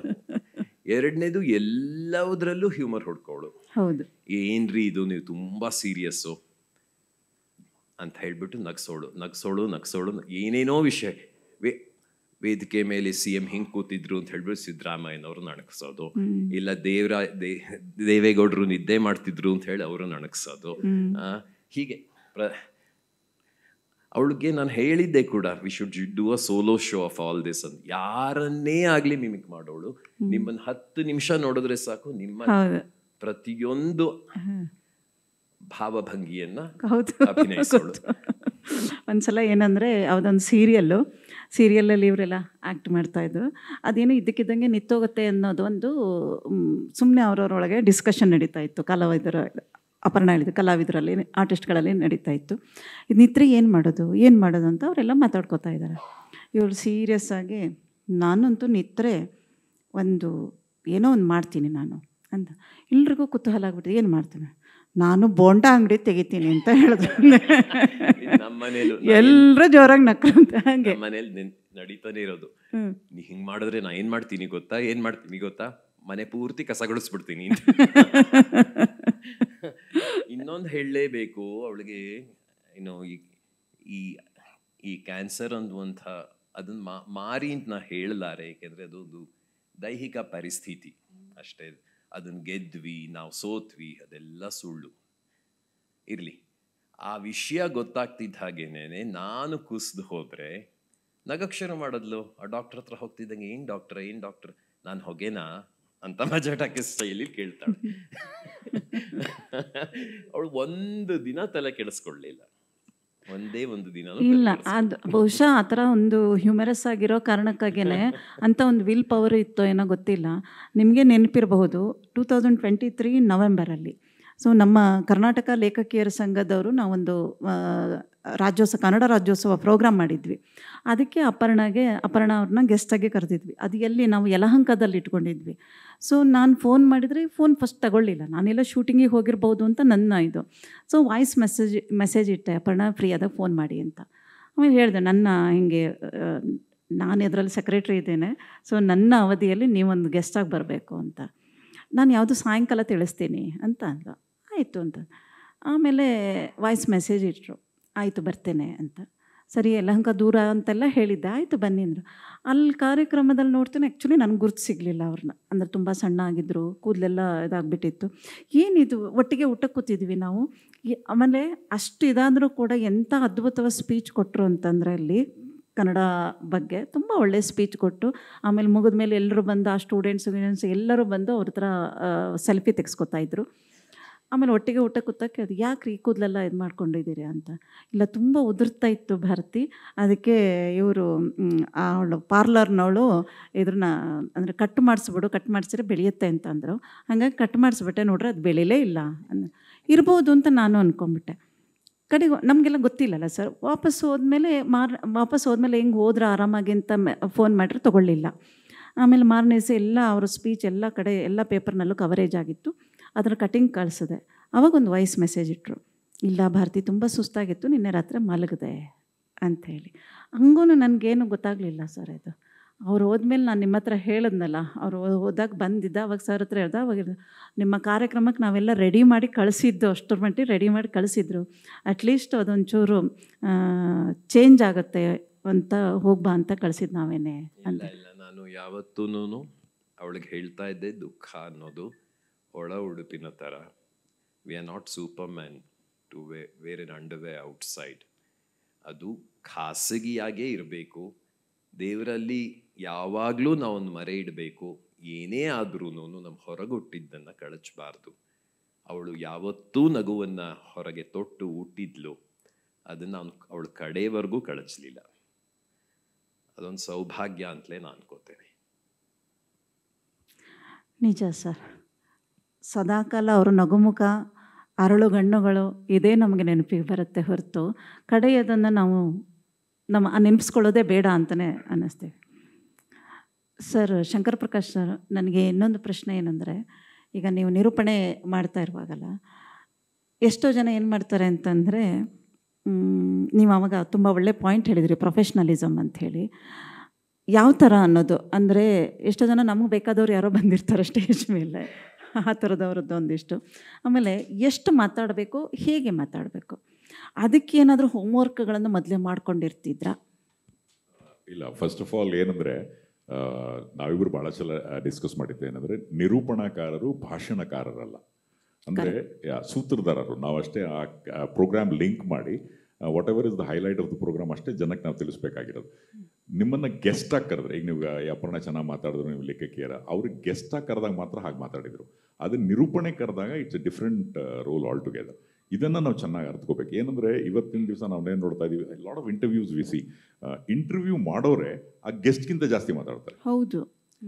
ಆ್ಯಕ್ಚುಲಿ ನಾವು ಕರೆ, so that is one major thing which today's anchors should understand. So ಅದು ನಮ್ಮಲ್ಲಿ ಬಹಳ we use to work as a team. ಎಷ್ಟು ಬೇಕೋ ಅಷ್ಟೇ. ಈಗ CM ಬಂದಾಗ CM ಭಾಷಣ ಮಾಡ್ತಾರೆ, ಒಂದು 20-25 ಮಿನಿಟ್ಸ್ CM ಭಾಷಣ ಮಾಡಿದಾಗ ಆ 25 ನಿಮಿಷದ ಎಲ್ಲ ಪಾಯಿಂಟ್ಸನ್ನು ನಾವು 3 ನಿಮಿಷ 4 ನಿಮಿಷ ಮಾತಾಡೋದಲ್ಲ, ಜಸ್ಟ್ ಇನ್ 20 ಸೆಕೆಂಡ್ಸ್ 30 ಸೆಕೆಂಡ್ಸ್ ಅದನ್ನು ಸಂಕ್ಷಿಪ್ತವಾಗಿ ಮಾಡುವಂಥ ಕಲೆ ಇಬ್ರಿಗೂ ಇತ್ತು. And combination we use to work it very well. So ವೃತ್ತಿಪರತೆ ಅಂದರೆ ಅಷ್ಟೇ, professionalism we stick to what is anchoring, what is our role. ಆ ಫಂಕ್ಷನಿಗೆ ತಕ್ಕ ಹಾಗೆ. ಆಮೇಲೆ ಎಲ್ಲರ ಗ್ಯಾಪ್ ಇದ್ದಾಗ ಕವರ್ ಮಾಡಿದಾಗ we use to give lot of inputs about the particular program. ಆಮೇಲೆ ಈಗ ಫಾರ್ ಎಕ್ಸಾಂಪಲ್ ಯಾವುದೋ ಒಂದು ಡಿಪಾರ್ಟ್ಮೆಂಟಲ್ಲಿ ಕರೆದು ಬೇರೆ ಡಿಪಾರ್ಟ್ಮೆಂಟ್, ನೀವು ಹೇಳಿದ್ರಿ, ಪ್ರಶ್ನೆ ಕೇಳಿದ್ರಿ, ಅವರನ್ನು ನಾವು ಹೈಲೈಟ್ ಮಾಡುವಂಥ ಯಾವುದೇ ಅವಶ್ಯಕತೆ ಇಲ್ಲ. ಅಂದರೆ ಅದನ್ನೇ ಪರ್ಸ್ನಲ್ ಇಂಟೆನ್ಷನ್ಸ್, ಪರ್ಸ್ನಲ್ ಇನಿಷಿಯೇಟಿವ್ಸ್ ಯಾವುದೂ ಇರ್ತಿರ್ಲಿಲ್ಲ. ಆ ಕಾರ್ಯಕ್ರಮಕ್ಕೆ ನಮಗೆ ಕರೆದವರಿಗೆ ಫುಲ್ ನ್ಯಾಯ ಸಲ್ಲಿಸಬೇಕು ಅಷ್ಟೇ ನಮ್ಮಲ್ಲಿದ್ದಿದ್ದು. ಆದರೆ ಆ ಕಾರ್ಯಕ್ರಮಕ್ಕೆ ನಮಗೆ ಬೇಕಾದವ್ರು ಯಾರೋ ಬಂದರು ಅಂಥೇಳಿ ನಾವು ಅವ್ರ ಬಗ್ಗೆ ಮಾತಾಡಲಿಲ್ಲ ಅಂಥೇಳಿ ಅವರೆಲ್ಲಿ ಬೇಜಾರು ಮಾಡ್ಕೋತಾರೋ ಅಂಥೇಳಿ ಅದು ಯಾವುದು ಆ ಥರ ಇರಲಿಲ್ಲ. So we use to stick to our basic etiquette or whatever it is, and then ಆ ಥರ ಮಾಡ್ತಾ ಇದ್ವಿ. ಅದಕ್ಕೆ ಬಹುಶಃ ಇವತ್ತಿಗೂ ಜನ ನೆನ್ಪಿಟ್ಕೋತಾರೆ, ಮುಂದೂ ಸಹ Pranav will be live forever. Yeah, ಖಂಡಿತ. ಸೊ ವಸ್ತಾರೆ ಸರ್, ಅಪರ್ಣ ಒಬ್ಬರು ಈ ಥರ ಒಂದು ನಿರೂಪಕಿ ಆಗಿ ಬೆಳೆಯುವಂಥದ್ದು ಅಂಥದ್ದೊಂದು ಯಾವ ವಾತಾವರಣ ಅಥವಾ ಎಂಥ ಒಂದು ಫೌಂಡೇಶನ್ ಅಂತ ಇರುತ್ತಲ್ಲ, ಅದು ಏನಿತ್ತು ಸರ್ ಅವರಿಗೆ? ಅದೇನಾರು ಗೊತ್ತಿಲ್ಲ? ಒಂದು ಹೇಳ್ತೇನೆ, ಅವಳು ಅಭಿಜಾತ ಕಲಾವಿದೆ, ಮಾತಿನಲ್ಲೂ ಅವಳು ಅಭಿಜಾತಿ ಏನೇನು. ಹಾಗಾಗಿ ಅದು ಹುಟ್ಟುಗುಣ, ಅದು ರಕ್ತಗತವಾಗಿರುವಂಥದ್ದು. ಆ್ಯಂಡ್ ದಿಸ್ ವಾಸ್ ಕೋಡೆಡ್ ಇನ್ ಹ ಅಮಿನೋ ಆಸಿಡ್ಸ್. ಏನನ್ನೇ ಆಗಲಿ ಸಲೀಸಾಗಿ ಮಾಡುವವಳು, ಏನನ್ನೇ ಆಗಲಿ ಯಾವುದೇ ಪಾತ್ರ. ಅವಳು ನಾನು ನಿಮಗೆ ಹೇಳಿದೆ ಮೊನ್ನೆ, ಅವಳು ನನ್ನ ಬದುಕಿನಲ್ಲಿ ಆಗಿ ಬರಲಿಕ್ಕೆ ಎಷ್ಟೋ ಮುನ್ನವೇನೆ ಅವಳು ಈವರೆಗೆ ಏನೇನನ್ನ ಮಾಡಬೇಕಿತ್ತು ಅದಷ್ಟನ್ನೂ ಮಾಡಿಬಿಟ್ಟಿದ್ಲು. ಇನ್ನು ಯಾವ ರೀತಿಯ ತಯಾರಿ ಅದು ನನಗೆ ಗೊತ್ತು. ಏನೇನೂ ತಯಾರಿ ಇರ್ತಿರ್ಲಿಲ್ಲ, ಏನು ಅಂದರೆ ಏನೇನೂ ಇರ್ತಾ ಇರಲಿಲ್ಲ. ಮೈಕ್ ಸಿಕ್ತು ಅಂದರೆ ಅದೊಂದು ರೀತಿಯ ಆವಾಹನೆ, ಅದೇ ಆಕಾಶದಿಂದ ಪ್ರವಹಿಸ್ಕೊಂಡು ಬರ್ತಾ ಇತ್ತು ಮಾತು, ವಿಷಯ. ಆಮೇಲೆ ನಾನು ಕಂಡಿರುವ ಹಾಗೆ ಏನೇನೋ ಅಧ್ಯಯನ, ಏನೇನೋ ರೆಫರೆನ್ಸು ಯಾವೊಂದೂ ಇರಲಿಲ್ಲ. ಯಾವುದಾದರೂ ಅಂಕಿ ಅಂಶದ ಕುರಿತು ಮಾಹಿತಿ ಕೊಡಬೇಕಾದಲ್ಲಿ ಮಾತ್ರ ಮಾಡ್ತಿದ್ಲೇ ಹೊರತು ಇನ್ನುಳಿದಂತೆ ಏನೇನೂ ತಯಾರಿ ಇರ್ತಿರ್ಲಿಲ್ಲ. ಎಷ್ಟೋ ಸಲ ನಾವಿಬ್ರು ನಮ್ಮ ಮನೆಯಲ್ಲಿ ಒಂದು ಜಗದ್ಯುದ್ಧ ಅಂತಾರಲ್ಲ, ಮಹಾಯುದ್ಧ ಆಗಿರುತ್ತೆ ನನ್ನ ಮತ್ತು ಅವಳ ನಡುವೆ. ಕಾರ್ ಹತ್ತಿ ಹೊರಟು ಮೈಕ್ ಸಿಕ್ತಾ ಅಷ್ಟೆ, ಪೂರ್ತಿ ಆಫ್. ನಾನು ಆಸ್ಪತ್ರೆಗಳಿಗೆ ಹೋಗ್ಬೇಕಾದ್ರೂ ಅಷ್ಟೇನೆ, ಅವಳಿಗೊಂದು ಮೈಕ್ ಕೊಟ್ಬಿಡಿ, ಒಂದು ಕ್ಯಾಮ್ರಾ ಇಟ್ಬಿಡಿ. ಅದು ಅಕ್ಷರಶಃ ನಿಜ. ನೀವು ಲೇಖಕಿಯರ ಸಂಘದ ವಿಷಯ ಹೇಳಿದ್ರಿ, ನನಗೆ ಗೊತ್ತು ಯಾವ ಪರಿಸ್ಥಿತಿಯಲ್ಲಿ ನಾನು ಅವಳನ್ನ ಪ್ರತಿದಿನ ಕಳಿಸ್ಕೊಟ್ಟೆ ಅಂತ. ನನಗೆ ನನ್ನ ಒಬ್ಬನಿಗೆ ಗೊತ್ತು. ಹಾಗೆ ಅದು ಏನ್ ಹೇಳೋದು, ಮೈ ಮೇಲೆ ದೇವರು ಬರುತ್ತೆ ಅಂತಾರಲ್ಲ, ಆ ರೀತಿಯ ಒಂದು ಚೂರು ಅವತ್ತು ಅನಿಸ್ಲಿಲ್ಲ. ಸ್ಪೀಚ್ ಮಾಡುವಾಗ ಏನು ನಮಗೆ ಗೊತ್ತಾಗ್ಲಿಲ್ಲ. ಇನ್ನೂ ಒಂದು ಹೇಳಬೇಕು ಅಂದ್ರೆ, ಅದೇ ವರ್ಷದ ನವೆಂಬರ್ 1ನೇ ತಾರೀಕು 31ನೇ ತಾರೀಕು ಆಸ್ಪತ್ರೆಯಿಂದ ಬಂದ್ವಿ ನಾವು. 30 ಅನ್ಸುತ್ತೆ, 31ನೇ ತಾರೀಕು ಅಕ್ಟೋಬರ್ 31 ಕರೆ ಬಂತು ಕನ್ನಡ ಸಂಸ್ಕೃತಿ ಇಲಾಖೆಯಿಂದ. ಆಮೇಲೆ ಹೀಗೆ ಏನೋ ರಾಜ್ಯೋತ್ಸವ ಪ್ರಶಸ್ತಿ ಓದಬೇಕು. ನನಗೆ ಗೊತ್ತು ಅದು 3 ತಾಸು 4 ತಾಸು ಓದಬೇಕು ಅನ್ನೋದು ಗೊತ್ತಿತ್ತು. ಕೂದಲು ಉದ್ರೋಗಿತ್ತು ಪೂರ್ತಿ. ನೀವು ಆಮೇಲೆ ನೋಡಿದಿರಿ, ನೀವು ಸ್ವಲ್ಪ ಪೂರ್ತಿ ಅಂದ್ರೆ ಪೂರ್ತಿ. ಆಮೇಲೆ ನಾ ಹೋಗ್ಬೇಕು ಅಂದ್ಲು. ಹೋಗ್ತೀಯಾ? ಸರಿ. ಅದು ಏನು ವೇದಿಕೆ ಮತ್ತು ಮೈಕು ಅನ್ನೋದು ಅವಳಿಗೊಂದು ಸಂಜೀವಿನಿ ಇದ್ದ ಹಾಗೆ, ಪುನರ್ಜೀವನ ಅದು, ಆಯ್ತಾ? ಹಾಗಾಗಿ ಹೋಗ್ತೇನೆ ಅಂದ್ಲು. ಸರಿ. ಆಮೇಲೆ ವಿಗ್ ಕೂಡ ಪರ್ಚೇಸ್ ಮಾಡಿರಲಿಲ್ಲ, ವಿಗ್ ಸಿಕ್ಕಿರಲಿಲ್ಲ. ಯಾರನ್ನೋ ಮೇಕಪ್ ಆರ್ಟಿಸ್ಟ್ನ ಕರೆದು ಆ ತಲೆ ಮೇಲೆ ಏನೇನೋ ಪುಡಿಗಳನ್ನು ಹಾಕಿ, ಆಮೇಲೆ ಈ ಕನ್ನಡ ಬಾವುಟವನ್ನು ನಾನೇ ಕಟ್ಟಿದೆ ಗೊತ್ತಾಗದೆ ಇರಲಿ ಅಂತ. ಆಮೇಲೆ ಅವತ್ತಿನ ದಿನ ಆ ಕಾರ್ಯಕ್ರಮ ಎಷ್ಟು ಯಶಸ್ವಿ ಆಯಿತು ಅಂದರೆ, ಆಮೇಲೆ ಇವಳು ದೇಹದ ತೂಕ ಕೂಡ ಇಳಿದು ಹೋಗಿತ್ತಲ್ವಾ, ಇನ್ನೂ ಮುದ್ದಾಗ ಕಾಣಿಸ್ತಾ ಇದ್ಲು. ಮುಖದಲ್ಲಿ ಏನೇನೂ ಇರ್ತಿರ್ಲಿಲ್ಲ. ಅದು ಎಲ್ಲಿಂದ ಬರ್ತಿತ್ತು ನನಗೆ ಗೊತ್ತಿಲ್ಲ. ಹಾಗಾಗಿ ನನ್ನಂತಹ ನಾನೂ ಕೂಡ ನಾನೊಬ್ಬ ತುಂಬ ಅತ್ಯಾಧುನಿಕವಾದಂಥ ವ್ಯಕ್ತಿ. ನಾನೂ ಕೂಡ ನಮ್ಮಾಚೆಗಿನ ಇನ್ನೊಂದು ಶಕ್ತಿಯನ್ನು ನಂಬಬೇಕು ಅನ್ಸಿದ್ರೆ ಅವಳನ್ನು ನಾನು ಕಳೆದ ಅಂದರೆ 3 ವರ್ಷಗಳ ಹಿಂದೆ ಶುರುವಾಗಿ ಕಳೆದ 1 ವರ್ಷದವರೆಗೆ ನಾನು ಏನೇನನ್ನು ನೋಡಿದ್ದೇನೆ ಅದು ನನ್ನೊಬ್ಬನಿಗೆ ಗೊತ್ತು. ನಾನು ಬಹುಪಾಲನ್ನೆಲ್ಲೂ ಹಂಚ್ಕೊಂಡಿಲ್ಲ. ಆ ರೀತಿಯದ್ದು ತಯಾರಿ ಅನ್ನೋದು ಇರ್ತಾನೇ ಇರಲಿಲ್ಲ. ಅಲ್ಲ, ತಯಾರಿ ಇರ್ತಿರ್ಲಿಲ್ಲ. ಬಟ್ ಏನಂದರೆ ಸಾಹಿತ್ಯ ನೋಡಿದ್ರೆ ಸಾಹಿತ್ಯ ಗೊತ್ತಿದೆ ಅವರಿಗೆ. ಅವಾಗ ಹೇಳಿದ್ರಲ್ಲ ಸರ್, ಇಲ್ಲಿ ಅಡಿಗರ ಕವನ ಕೂಡ ಬಂತು, ಬೇಂದ್ರೆ ಅವರ ಕವನ ಕೂಡ ಗೊತ್ತು, ವೈದೇಹಿ ಅವರು ಕೂಡ ಗೊತ್ತು. ತಯಾರಿ ಬಗ್ಗೆ ಹೇಳಿದ್ರಲ್ಲ, ನಾನು what we use to do is she use to read a lot. ಒಂದು ನಾನು ಈಗ ನನಗೂ ಬಹಳ ಜನ ಹೇಳ್ತಾರೆ, ನೀವೇನು ಹಂಗೆ ಬರ್ತೀರಲ್ರಿ ಸರ್, ಹೆಂಗೆ ಮಾಡ್ತೀರಾ? Preparation is an every day business. It's not that ಯಾವುದೋ ಕಾರ್ಯಕ್ರಮ ಬಂತು ಅದಕ್ಕೆ ತಕ್ಕಾಗಿ ಓದೋದು ಅಂತಲ್ಲ. ಕರೆಂಟ್ ಅಫೇರ್ಸ್ ಇದರಲ್ಲಿ ನಾವು ಅಪ್ಡೇಟ್ ಆಗಿರ್ಬೇಕು ಈ ಸರ್ಕಾರಿ ಕಾರ್ಯಕ್ರಮಗಳ ಬಗ್ಗೆ. So I think probably Aparna also use to be very much updated. So preparation it doesn't require any preparation. ನೀವು ಡೇ ಟು ಡೇ, ಈಗ ಎಕ್ಸಾಮ್ನಲ್ಲಿ ರ್ಯಾಂಕ್ ಬರೋರಲ್ಲ ನೀವು ಕೇಳಿದ್ರೆ, ಅವ್ರ ಎಕ್ಸಾಮ್ ಟೈಮ್ನಲ್ಲಿ ಯಾರು ಓದೋರಲ್ಲ, ಥ್ರೂ ಔಟ್ ದ ಇಯರ್ ಓದೋರ ರ್ಯಾಂಕ್. ಎಷ್ಟೋ ಸಲ ಕವಿತೆಗಳನ್ನ ಕೋಟ್ ಮಾಡೋರು, ವಚನಗಳನ್ನು ಕೋಟ್ ಮಾಡೋರು, ಅದೆಲ್ಲ ನೋಡಿದಾಗ ಅನಿಸ್ತಾ ಇತ್ತು. ಸ್ಟೇಜ್ ಹತ್ರ ಹೋದಾಗ ಅದಕ್ಕಿಂತ ಮುಂಚೆ we use to sit and discuss. Prakash, ನಾನು ಇದನ್ನು ಕೆಲವು ಬರಿತೀನಿ, ಇಟ್ಸ್ ಓಕೆ ಅದು will share it and do it ಅಂತ ಹೇಳ್ತಿದ್ವಿ. ಸೊ ಆ ರೀತಿ ಪ್ರಿಪರೇಷನ್ಸ್ ಇರ್ತಿತ್ತು. ಆ ಥರ PhD ಟೈಪ್ ಆಫ್ ಪ್ರಿಪರೇಷನ್ ಇರಲಿಲ್ಲ. ಸೊ ಎಷ್ಟು ಬೇಕೋ ಅಷ್ಟು ಮಾತ್ರ. ಸಿಕ್ಕಾಪಟ್ಟೆ ಓದೋಳು ಅದು ಮಾತ್ರ. ಅದೇ ವೃತ್ತಪತ್ರಿಕೆ, ನ್ಯೂಸ್ ಪೇಪರ್ನಂತೂ ಮೊದಲಿಂದ ಕಡೆಯವರೆಗೂ ಓದೋಳು. ಸರ್, ನೀವೊಬ್ಬ ಆರ್ಕಿಟೆಕ್ಚರ್ ಅಲ್ಲ. ಸೊ ನಿಮ್ಮ ಈ ಥರ ಈಗ ಇಲ್ಲಿ ಬಂದಾಗಲೂ ಅಲ್ಲಿದೆಲ್ಲ ಭಾಷೆಗಳನ್ನು ನೀವು ಹೇಳ್ತಾ ಬಂದ್ರಿ. ಇದು ಸೊ ನಿಮ್ಮ ಈ ಥರ ಒಂದು ಈ ವಿನ್ಯಾಸ ಇದ್ರ ಬಗ್ಗೆ ಎಲ್ಲ ಅವ್ರದ್ದು ಏನಾದರೂ ಸಜೆಷನ್ನು ಆ ಥರ ಏನಾದ್ರು ಇರ್ತಾ ಇತ್ತಾ? ಇಲ್ಲ, ಅವಳಿಗೆ ಇದು ಕಟ್ಟಡಗಾರಿಕೆ ಇದೆಯಲ್ಲ, ಅದಕ್ಕೆ ಇನ್ನೊಂದೇ ಭಾಷೆ ಬೇಕು. Drawing is a language. ಆಯಿತಾ? ಈಗ ಇಂಗ್ಲೀಷ್ ಗೊತ್ತಿಲ್ಲದವ್ರಿಗೆ ಇಂಗ್ಲೀಷ್ ಹೇಗೆ ಅರ್ಥ ಆಗಲ್ವೋ ಇದು ಅರ್ಥ ಆಗ್ತಿರ್ಲಿಲ್ಲ. ಆ ವಿಷಯದಲ್ಲಿ ಅವಳು ತೀರಾ ಸಾಮಾನ್ಯಳು. ನನ್ನ ಮನೆಯ ವಿಷಯವಾಗಿ ಎಲ್ಲೂ ಅವಳು ಹಸ್ತಕ್ಷೇಪ ಮಾಡಲಿಲ್ಲ. ಬಟ್ ನಿಮ್ಮ ಮನೆಗೆ ಒಂದ್ಸಲ ನಾನು ಬಂದಾಗ ಇಡೀ ಮನೆಯನ್ನು ತೋರಿಸಿದ್ರು ನನಗೆ. ತೋರಿಸ್ಬಿಟ್ಟು ಇದಷ್ಟು ಇದು ಇವರ ಕಾನ್ಸೆಪ್ಟು, ವಸ್ತಾರೆ ಅವ್ರದ್ದು ಕಾನ್ಸೆಪ್ಟ್ ಇದು. ಸೊ ಆ್ಯಸ್ ಅ ಆರ್ಕಿಟೆಕ್ಚರ್ ಇದು ಬೇರೆಯವ್ರ ಮನೆ ಮಾಡೋಕ್ಕಿಂತ ಫಸ್ಟ್ ನಾನು ನನ್ನ ಮನೆ ಮಾಡಿ ಈ ಥರ ಇದೆ ಅಂತ ತೋರಿಸ್ಬೇಕು ಅಂತ ಹೇಳಿ ಅವರ ಒಂದು ಕಲ್ಪನೆ ಅಂತ ಹೇಳ್ತಾ ಇದ್ರು. So sorry to intervene. Personal and professional, I think she was very clear in our thought process ಅಂತ ನಾನು ಹೇಳೋದು. ಅದ್ರ ಆ ಕಾರಣದಿಂದ ಅದರಲ್ಲಿ ಅವರು ಎಕ್ಸ್ಪರ್ಟ್. ಸೊ ಈಗ ಆ ಎಕ್ಸ್ಪರ್ಟ್ ಇದ್ದಾಗ ಅವರ ಏರಿಯಾದಲ್ಲಿ ನಾವು ಹಸ್ತಕ್ಷೇಪ ಮಾಡಬಾರ್ದು.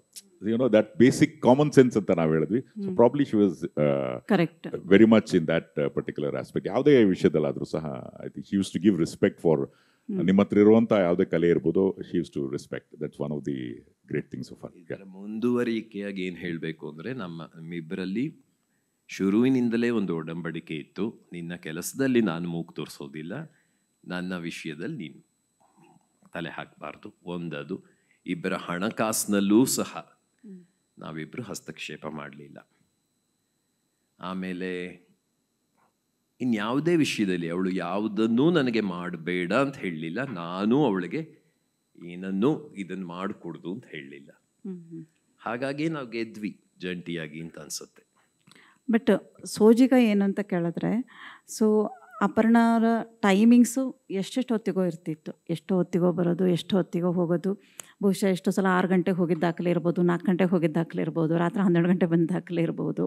ಸೊ ಈ ಎಲ್ಲವನ್ನು ಹೇಗೆ ಮ್ಯಾನೇಜ್ ಮಾಡೋಕ್ಕಾಯಿತು ಸರ್? ನಾನು ಮ್ಯಾನೇಜ್ ಮಾಡ್ತಾ ಇದ್ದೆ. ನಾನು ಒಂದು ಹೇಳಿದ್ದೆ, ಮನೆ ಮತ್ತು ಮನೆತನ ಎರಡನ್ನೂ ನನಗೆ ಬಿಟ್ಬಿಡು, ಆಯ್ತಲ್ಲ. ಇನ್ನುಳಿದಂತೆ ನಮ್ಮಮ್ಮ ಕೂಡ ತುಂಬ ತುಂಬ ತುಂಬ ಪ್ರೋತ್ಸಾಹ ಕೊಟ್ಟರು. ಅವರು ಕೂಡ ಎಲ್ಲೇ ಯಾವುದೇ ಸಂದರ್ಭದಲ್ಲಿ ಅಂಕುಶ ಹಚ್ಚಲಿಲ್ಲ. ಹಾಗಾಗಿ ನಡೀತು. ಉಳಿದಂತೆ ಪ್ರತಿಯೊಂದನ್ನು ನಾನೇನೇ ನಿರ್ವಹಿಸ್ತಾ ಇದ್ದೆ, ಅಡುಗೆ ಮನೆಯಿಂದ ಹಿಡಿದು ಒಂದೊಂದನ್ನು ಸಹ. ಯಶವಂತ್ ಸರ್ ಅವರಿಗೆ ಬಹುಶಃ ಬೇಜಾರಾಗ್ತಾ ಇದೆ ಅನಿಸುತ್ತೆ ಸರ್. ನನಗೆ ಮಾಹಿತಿ ಸಿಗ್ಲಿಕ್ಕತ್ತದ, ಏನು ಹೇಳಿ, ಹೆಂಡತಿ ಜೊತೆ ಹೆಂಗಿರ್ಬೇಕಂತ. ಎಲ್ಲೆಲ್ಲಿ ಏನೇನು ತಿಳ್ಕೊಬೇಕು ಅದನ್ನಷ್ಟ ತಿಳ್ಕೊಬೇಕು. ಮನೆಗೆ ಹೋಗ್ತಿದ್ದಂಗೆ ಬಹುಶಃ ಕ್ಲಾಸ್ ಅಡುಗೆ ಮನೆಯಿಂದ. ಕರೆಕ್ಟ್. ಏನು ಸರ್, ಅಡುಗೆ ಮನೆಯಿಂದನೂ ಅಂತ ಹೇಳ್ತಿದ್ದಾರೆ ಸರ್ ಅವರು. ಗೊತ್ತಿರಬೇಕು ಅಂತ. ನಮ್ಮ ಅಂಕಲ್ ಪಿಯಿಂದ ಹಿಡಿದು ನಮ್ಮ ನೆನಪಿನಾಗ ಸಹಿತ ಅಡುಗೆ ಮನೆ ಇಲ್ಲ. ಹಂಗಿದ್ರೆ ಇವರೊಬ್ಬರು ಮಾದರಿಯಾಗಿ ನಿಲ್ತಾರೆ. ದೊಡ್ಡ ಮಾದರಿ. ನಾ ಇನ್ನವ್ರಿಗೆ ಭಾಳ ಫೋನು ಮಾಡಂಗಿಲ್ಲ, ಪ್ರಭಾವ ಬೀರಿದ್ರಿ ಮಾಡೋದೇನು ಇಲ್ಲ. ನನ್ನ ಬಗ್ಗೆ ಎಲ್ಲರೂ ಇವಾಗ ಹೇಳ್ತಾರೆ, ಇವು ನಿಮ್ಮಷ್ಟು ಒಳ್ಳೆಯ ಗಂಡ ಇಲ್ಲ, ನಿಮ್ಮ ಥರ ಗಂಡ ಸಿಗಬೇಕು. ಏನು ಮಾಡಲಿ? ಸೊ ಬಹುತೇಕ ನಾವು ಈಗ ಅಪರ್ಣ ಅವ್ರ ಬಗ್ಗೆ ಎಲ್ಲ ಮಾತಾಡಿದ್ದೀವಿ, ಡಿಸ್ಕಸ್ ಮಾಡಿದ್ದೀವಿ. ಏನಾದರೂ ಪ್ರಶ್ನೆಗಳು ತಮಗೇನಾದ್ರು ಇದೆಯಾ? ಇದ್ರೆ ಹೇಳಿ. ಇನ್ನು ಒಂದು ವಿಷಯ ಹೇಳೋದಿತ್ತು. ಅಪರ್ಣ ಅವ್ರ ಧ್ವನಿ ಬಗ್ಗೆ ಮತ್ತು ಅವ್ರ ಮಾತಿನ ಬಗ್ಗೆ, ಅವ್ರ ಜ್ಞಾನದ ಬಗ್ಗೆ ಎಲ್ಲ ಮಾತಾಡಿದ್ವಿ ನಾವು. ಒಬ್ಬ ಆ್ಯಕ್ಟರ್ ಆಗಿ ಕರೆಕ್ಟ್ ಹೇಳಬೇಕಾಗಿದ್ದೇನಂತಂದ್ರೆ, she had a very expressive eyes. ಅದು ಬರ್ಕ ಕಣ್ಣು ಹೌದು, ಭಾಳ ಎಕ್ಸ್ಪ್ರೆಸ್. ಇದು ನನ್ನ ಮಾತಲ್ಲ, ಇದು ಪುಟ್ಟಣ್ಣ ಕಣಗಲ್ ಹೇಳಿದ ಮಾತು. ಸೊ ಅವ್ರು ಪ್ರಭಾವಿತರಾಗಿದ್ದು ಅವಳ ಕಣ್ಣಿನಿಂದ. So that was her biggest asset. ನಾವು ಒಬ್ಬ ಆ್ಯಕ್ಟರ್ ಆಗಿ ನೋಡಿದಾಗ ಎಲ್ಲ ಭಾವಗಳನ್ನು, ಎಲ್ಲ ಆಕೆಯ ಒಳಗಿನ ಆ ಪಾತ್ರದ ಒತ್ತಡಗಳನ್ನು she use to express on ಅವರ್ ಫೇಸ್ ವಿತ್ ಐಸ್. ಈಗ ಭಾಳಷ್ಟು ಮಂದಿ ಆ್ಯಕ್ಟರ್ಗಳನ್ನು ನೀವು ಅಬ್ಸರ್ವ್ ಮಾಡಿ ನೋಡ್ರಿ ಸರ್, ಈಗ 10-15 ಸೆಕೆಂಡ್ಗಿಂತ ಹೆಚ್ಚಿಗೆ ಯಾರು ಕ್ಲೋಸಪ್ ಇರುವುದಿಲ್ಲ. ಮೊದಲೇದ್ದು ನಮ್ಮ ಕಣ್ಣುಗಳೇ, ಈಗ ನಾವು 8-10 ಸೆಕೆಂಡ್ಗಿಂತ ಒಂದು ಸೀನ್ ಮುಂದಿನ ನೋಡಂಗಿಲ್ಲ ನಾವು. ಪಟ್ನ ನಾವು ರೀಲ್ ನೋಡ್ತಿದ್ರೆ ಅದೇನೂ ಆಗಲಿಲ್ಲ ಅಂದ್ರೆ ಮುಂದೆ ಸರಿಸ್ತೇವೆ. ಅದು ನಮಗೆ ಇಡೀ ಸೀನ್ ಚೇಂಜ್ ಆಗಬೇಕಲ್ಲ. ಬಟ್ ಹಳೆ ಇವ್ರ ಸಿನಿಮಾಗಳನ್ನು ನೋಡಿ, ಮಸಣದ ಹೂಗಳು ಅಥವಾ ನಮ್ಮ ರಾಜ್ಕುಮಾರ್ ಸಿನಿಮಾ, ವಿಷ್ಣುವರ್ಧನ್ ಸಿನಿಮಾ, ಅವರೆಲ್ಲ ನಾವು ನೋಡಿದ್ರು. ಅವ್ರ ಕ್ಲೋಸಪ್ಗಳೇ ಮಿನಿಟ್ 1.5 ಮಿನಿಟ್ ಇರೋವು ಸರ್. ಎಸ್ಪೆಷಲಿ ಆ ನಾದಮಯ ಹಾಡಿನಲ್ಲಂತೂ ಇಡೀ ಹಾಡು ರಾಜ್ಕುಮಾರ್ ಅವ್ರ ಕ್ಲೋಸಪ್ ಮೇಲೆ ಅದು ಎಲ್ಲೆಲ್ಲೋ 1-2 ಕಡೆ ಸೀನ್ರಿ ಬರ್ತದೆ ಬಿಟ್ಟರೆ. ಹಂಗೆ ಅಪರ್ಣ ಅವ್ರದ್ದು we had most closeups because of her expressions. She use to, ಆ ಪಾತ್ರದ ನೋವಾಗಲಿ ಇದನ್ನಾಗಲಿ ಇಮ್ಮಿಡಿಯೇಟಾಗಿ she use to express it. ಇದು ಒಂದು ಇಂಟ್ರೆಸ್ಟಿಂಗ್ ಗ್ರೇಟ್ನೆಸ್. ಈ ಬಗ್ಗೆ ನಾನು ಪ್ರವೀಣ್ ಅವ್ರ ಪುಸ್ತಕ ಬಿಡುಗಡೆ ಆಯ್ತಲ್ಲ, ಪ್ರಹರ, ಅವತ್ತಿನ ದಿವಸ ಮಾತಾಡಿದ್ದೇನೆ. ಅಂದ್ರೆ ಈಗ ಅವಳು ಕಣ್ಣುಗಳನ್ನ ತುಂಬಾ ಆರೈಕೆ ಮಾಡ್ಕೊಳ್ಳೋಳು. ತುಂಬಾ ಅಂದ್ರೆ ತುಂಬಾ, ದೇಹ ಪೂರ್ತಿ ಆರೈಕೆನೇನೆ, ಬಟ್ ಅದ್ರಲ್ಲಿ ಕಣ್ಣಿಗೆ ಮಾತ್ರ ತುಂಬಾ ಪ್ರಾಶಸ್ತ್ಯ. ಅದು ಆಮೇಲೆ ನಾ ಹೇಳಿದ್ನಲ್ಲ, ಈ ಬರೀ ಕಾರ್ಯಕ್ರಮಕ್ಕೆ ಕ್ಯಾಮ್ರಾಕ್ಕಷ್ಟ ಮೇಕಪ್ ಅಲ್ಲದು. ಮನ್ಯಾಗಿರೋ ಹಬ್ಬ ಹರಿದಿನಗಳನ್ನು ಕಣ್ಣಿಗೆ ಕಪ್ಪು, ತುಟಿ ಕೆಂಪು ಅವೆಲ್ಲ ಪೂರ್ಣ ಹಚ್ಕೊಂಡು, ಅಂದ್ರೆ ಏಕ್ದಮ್ ಭಾರತೀಯ ಮುತ್ತೈದೆ ಹೆಂಗೆ ಇರಬೇಕಿತ್ತು ಅದಕ್ಕೊಂದು ಮಾದರಿ. ಸೊ ಹೀಗಾಗಿ ಆಕೆ ಆ ಸರಳತೆ ಅದ ನಮಗೆ ಆಕರ್ಷಣೆ ಆಗಿ ಪ್ರೀತಿ ಬರೋಂಗೆ. ಎಲ್ಲರ ಜೊತೆ ಇದು ಆತ್ಮೀಯತೆ, ರೂಪದಿಂದ, ಕಣ್ಣಿನಿಂದ, ಧ್ವನಿಯಿಂದ. ಸೊ ಆಕರ್ಷಿಸುವಂಥ ಶಕ್ತಿ ಆ ನಟಿಗಿತ್ತು. ಹೌದು, ಅದೇ ಅಭಿಜಾತ ಕಲಾವಿದೆ ಅಂತಂದ್ರೆ ತಪ್ಪೇನಿಲ್ಲ. ಕಣ್ಣು, ಧ್ವನಿ ಮತ್ತೆ ಆ ಡೈಲಾಗ್ ಡೆಲಿವರಿ, ಸ್ಪಷ್ಟತೆ ಮಾತಿನಲ್ಲಿ. ಮತ್ತು ಇಂಟ್ರೆಸ್ಟಿಂಗ್ಲಿ ವೇಷಭೂಷಣ. ಹೌದು. And she was very conscious regarding that. ಬಟ್ಟೆ ಧರಿಸೋದಾಗಲಿ ಇದು ಆಗಲಿ. ಆಮೇಲೆ ಆ ರೇಂಜ್ ಆಫ್ ಆ್ಯಕ್ಟಿಂಗು ನೋಡ್ರಿ ನೀವು. ಮಸಣದ ಹೂವಿನಾಗ ನೋವಿನ ಪಾತ್ರದ ಏನದ ಅಂತ ಕೆಲವು ಸೀರಿಯಲ್ನೂ ಮಾಡಿದ್ರು ಅವ್ರ ಮುಂದೆ. ಒಂದು ಸ್ವಲ್ಪ ದಿಢೀರ್ ಅಂಥೇಳಿ ಒಂದು ಸೀರಿಯಲ್ನಾಗ she plays villain. And it was produced by Srujan Lokesh. So ಒಂದು ವರ್ಷ ನಾವು ಅಪರ್ಣ ವಿಲನ್ ಅಂತ ನೋಡ್ಬೇಕು. ಅದು ಆಮೇಲೆ ಇನ್ನೊಂದೇನಂದ್ರೆ ಈ ಮಜಾ ಟಾಕೀಸ್ ಎಲ್ಲ ಒನ್ ಆ್ಯಂಡ್ ಓನ್ಲಿ ವರಲಕ್ಷ್ಮಿ. ಅದು ನೆಕ್ಸ್ಟ್. ಇದು ಏನಾಯ್ತು ಅಂದರೆ, we are compel to believe that ಆಕೆ ಹಂಗೆ ಪರ್ಫಾರ್ಮ್ ಮಾಡಿಲ್ಲ ಅಂತ. ಸೊ ಯಾವುದೇ ಆಫರ್ ಬಂದರೂ ಕೇಳೋಳು. ನಾ ಹೇಳ್ದೆ, ನಿನ್ನೊಳಗಿನ ಕಲಾವಿದೆ ಎಲ್ಲ ಬಗೆಯಲ್ಲೂ ದುಡಿಸ್ಕೋಬೇಕು. ನೀನು ಕನ್ನಡವನ್ನ ಹೇಗೆ ದುಡಿಸ್ಕೋತೀಯೋ ಹಾಗೆ ಕಲೆಯನ್ನು ದುಡಿಸ್ಕೋಬೇಕು. ಯಾವುದೇ ಮುಜುಗರ ಪಡಬಾರ್ದು. So that was great. One more ಇದು ಅಲ್ಲಿಂದ ನೀವು ಹೇಳಿದಂಗೆ ನೆಕ್ಸ್ಟ್ ಪಾತ್ರ ಮಜಾ ಭಾರತದ ಮಜಾ ಟಾಕೀಸ್ ಪಾತ್ರ. ಅದರೊಳಗೆ ಆಮೇಲೆ ಇದು ಇವರು ಹೇಳಿದ್ದನ್ನು ನಾನು ಇನ್ನೊಂದು ಆ್ಯಡ್ ಮಾಡ್ತೇನೆ ಸರ್. ಯಾವ ಕಾರ್ಯಕ್ರಮಕ್ಕೆ ಹೋಗಿ ಯಾವುದೋ ವ್ಯಕ್ತಿ, ಇವರು ಕಂಪೇರರ್ ಆಗಲಿ ಏನಾಗಲಿ ಅಥವಾ ನಾ ಅತಿಥಿ ಅಂತ ಹೋಗಲಿ, ಅದು ನನ್ನ ಕಾರ್ಯಕ್ರಮ ಅಂತ ನಾ ತಿಳಿದು ನಾ ಮಾಡಿದಾಗ ಅದರ ಆತ್ಮೀಯತೆ ಮತ್ತು ಪ್ರೇಕ್ಷಕರ ನಡುವಿನ ಅನ್ಯೋನ್ಯತೆ ಬೇರೆನೇ ಆಗ್ತದೆ. ಕರೆಕ್ಟ್. ಇಂಟ್ರೆಸ್ಟಿಂಗ್ಲಿ ಈ ಕಂಪೇರರ್ಸದ್ದು ಸ್ಪೆಷಾಲಿಟಿ ಒಂದು ಹೇಳ್ಬಿಡ್ತೇನೆ. ಆಡಿಯನ್ಸ್ನಾಗ ಎಷ್ಟೋ 1000 ಮಂದಿ ಕೂತಿರಲಿ, ಇವರಂತೂ ಸಾವಿರಾರು ಮಂದಿಗೆ ಅಡ್ರೆಸ್ ಮಾಡಿದಂಥ ದೊಡ್ಡ ದೊಡ್ಡ ಇದು.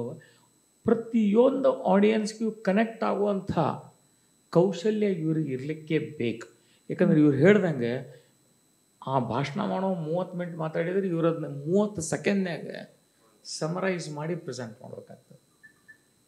ಸೊ ಅದಕ್ಕೆ ಇವರು ಈಗ ಆ ಟ್ವಿಟರ್ನಾಗ ನೀವು 90 ಅಕ್ಷರ ಬರೆಯೋಂಗಿಲ್ಲ, ಅದಕ್ಕಿಂತ ಹೆಚ್ಚಿಗೆ ಬರೆಯೋ ಹಿಂಗೆಲ್ಲ ಏನೇನೋ ಹೋಗಲ್ಲ, ಅದನ್ನೆಲ್ಲ ಇವ್ರು ಮೊದಲ ಪಾಸ್ ಮಾಡಿಬಿಟ್ರೆ. ಸೊ ಈ ಶಾಣೆತನ ಇತ್ತು, ಹಿಂಗಾಗಿ ಅವ್ರು ನಮಗೆ ಇದು ಅನ್ನಿಸ್ತಾರೆ.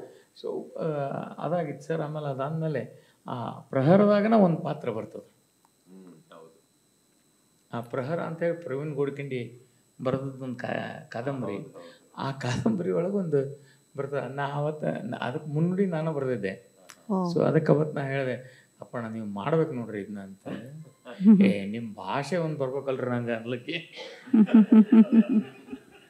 ಇದಕ್ಕಿಂತ ನಂಗೆ ಒಂದು ಜ್ಞಾಪಕ ಬಂತು. ಯಾಕೆ ಭಾಷೆ ಅಂದ ತಕ್ಷಣ ಸರ್ ದೇಶಪಾಂಡೆ ಅವ್ರ ಬಗ್ಗೆ one of the greatest actors of Indian cinema Kamal Haasan ಅವ್ರಿಗೆ ಕನ್ನಡ ಕಲ್ಸ್ಕೊಟ್ಟವ್ರು ಇವ್ರೆ.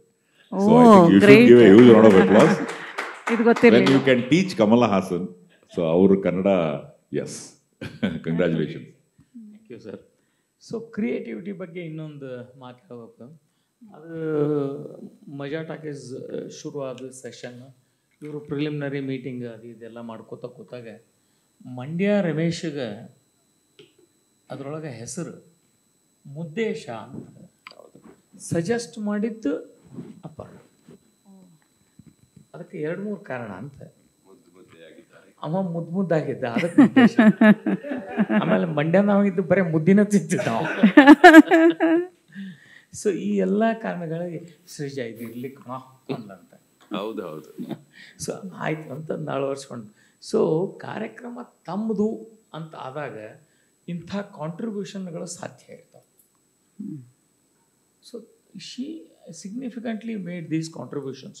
ನಾನೊಂದು ಕ್ವಿಜ್ನಾಗಂತೂ ಸರ್, ನನ್ನ ಸಮಸ್ಯೆ ಏನಿತ್ತಂದ್ರೆ, ನಾವು ಓದಿದ್ದು ಇಂಗ್ಲೀಷ್ ಮೀಡಿಯಂ. ಹೌದೇನು? ಕೇಂದ್ರೀಯ ವಿದ್ಯಾಲಯ ಸ್ಟೂಡೆಂಟ್. ನಾ ಕನ್ನಡ ಕಲಿಲಿಕ್ಕೆ ಶುರು ಮಾಡಿದ್ದ 10ನೇ ಮೇಲೆ. 10ನೇದಾಗ ಈ 50 ಮಾರ್ಕ್ಸಿನ ಕನ್ನಡ ಇತ್ತಂತ ಕಲ್ತಾನ. ಮತ್ತು ಅದು ನಾ ಸ್ವಂತ ಕಲ್ತಿಲ್ಲ, ಆಜು ಬಾಜುದವರು ಮಾಸ್ತರ್ ಹೇಳ್ಕೊಟ್ರ ಅಂತ ಪಾಸ್ ಆಗೀನಿ. ಸೊ ಅಂಥ ಕನ್ನಡ ಅಂದ್ರೆ.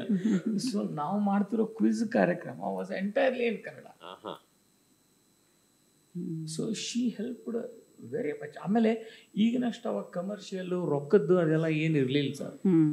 ನಾನು 4 ತಾಸು ಬರ್ತೇನೆ, 3 ತಾಸು ಬರ್ತೇನೆ ಅಂಥವೆಲ್ಲ ಏನು ಇದ್ದಿದ್ದಿಲ್ಲ.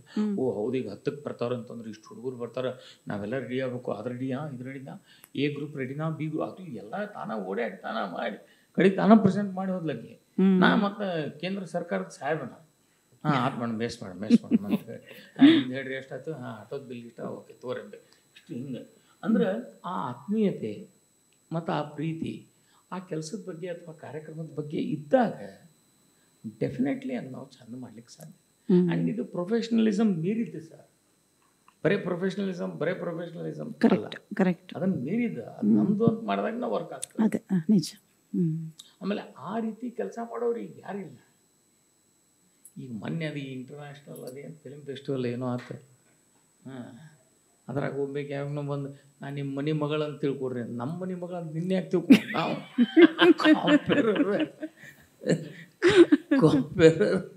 ಹಾಗೆಲ್ಲ ಇಂಟ್ರೊಡ್ಯೂಸ್ ಮಾಡ್ಕೊಂಡ್ರೆ ಏನು ಸರ್. ಸೊ ಇದೆಲ್ಲ ಚೂರು ಅಂದರೆ ಇವೆಲ್ಲ ಕ್ಲೀಶೆ. ಇಷ್ಟೇ ನಮ್ದು ಏನಂದ್ರೆ ನಿರೂಪಣೆಯಲ್ಲಿ ಇನ್ನೊಂದು ಟಾರ್ಗೆಟ್ ಆಡಿಯನ್ಸ್ ನೋಡಬೇಕು. ಈಗ ನಿಮ್ಮ ಮನೆ ಮಗಳು ಅಂತ ಇವಾಗ ಯಾವುದೋ ಒಂದು ಪರ್ಸನಲೈಸ್ಡ್ ಫಂಕ್ಷನಿಗೆ ಕರೆದಾಗ ನಿಮ್ಮ ಮನೆ ಮಗಳು ಅಂದಾಗ ಅವಾಗ ಆತ್ಮೀಯರಾಗ್ತೀವಿ. But when an international audience is there, so ಅದೇ target audience is very important. ಈಗ ನಮ್ದು ಕಾರ್ಯಕ್ರಮ ಅಂತ ನಾವು ಯಾವಾಗ ಮಾಡ್ತೀವಿ ಅಂದ್ರೆ ಯಾವ ಆಡಿಯನ್ಸ್ಗೆ ಯಾವ ರೀತಿ ಮಾತಾಡಬೇಕು, that also is a very very very tricky situation ಅದು. ಈಗ ಯಾವುದೋ ಒಂದು ಸಮಾರಂಭಕ್ಕೆ ಹೋಗಿ ಅಲ್ಲಿ ಈ ಹಾಡು ಹಾಡಿದ್ರೆ ಸಂಗೀತಗಾರ musician S P Balasubrahmanyam if he goes and sing some songs, ಯಾವುದೋ ಒಂದು ಏರಿಯಾಕ್ಕೆ ರೆಫರೆನ್ಸ್ ಟು ದಿ ಕಂಟೆಕ್ಸ್ಟ್ ಬೇರೆ ಹಾಡು ಹೇಳಿದ್ರೆ ಯಾರೇ ಆದರೂ even if you are a great artist people will not like. So ಅದು target audience is very very important. ಆಡಿಯನ್ಸಿಗೆ ತಕ್ಕ ಹಾಗೆ ಮಾತಾಡೋದು ಸಹ ಒಂದು ಕಲೆ. So that probably was also a part of point out ಮಾಡಿದ್ದು. Yes, absolutely. Thank you. ಯಾರೋ ಪ್ರಶ್ನೆ ಇದೆ ಅಂತಂದ್ರೆ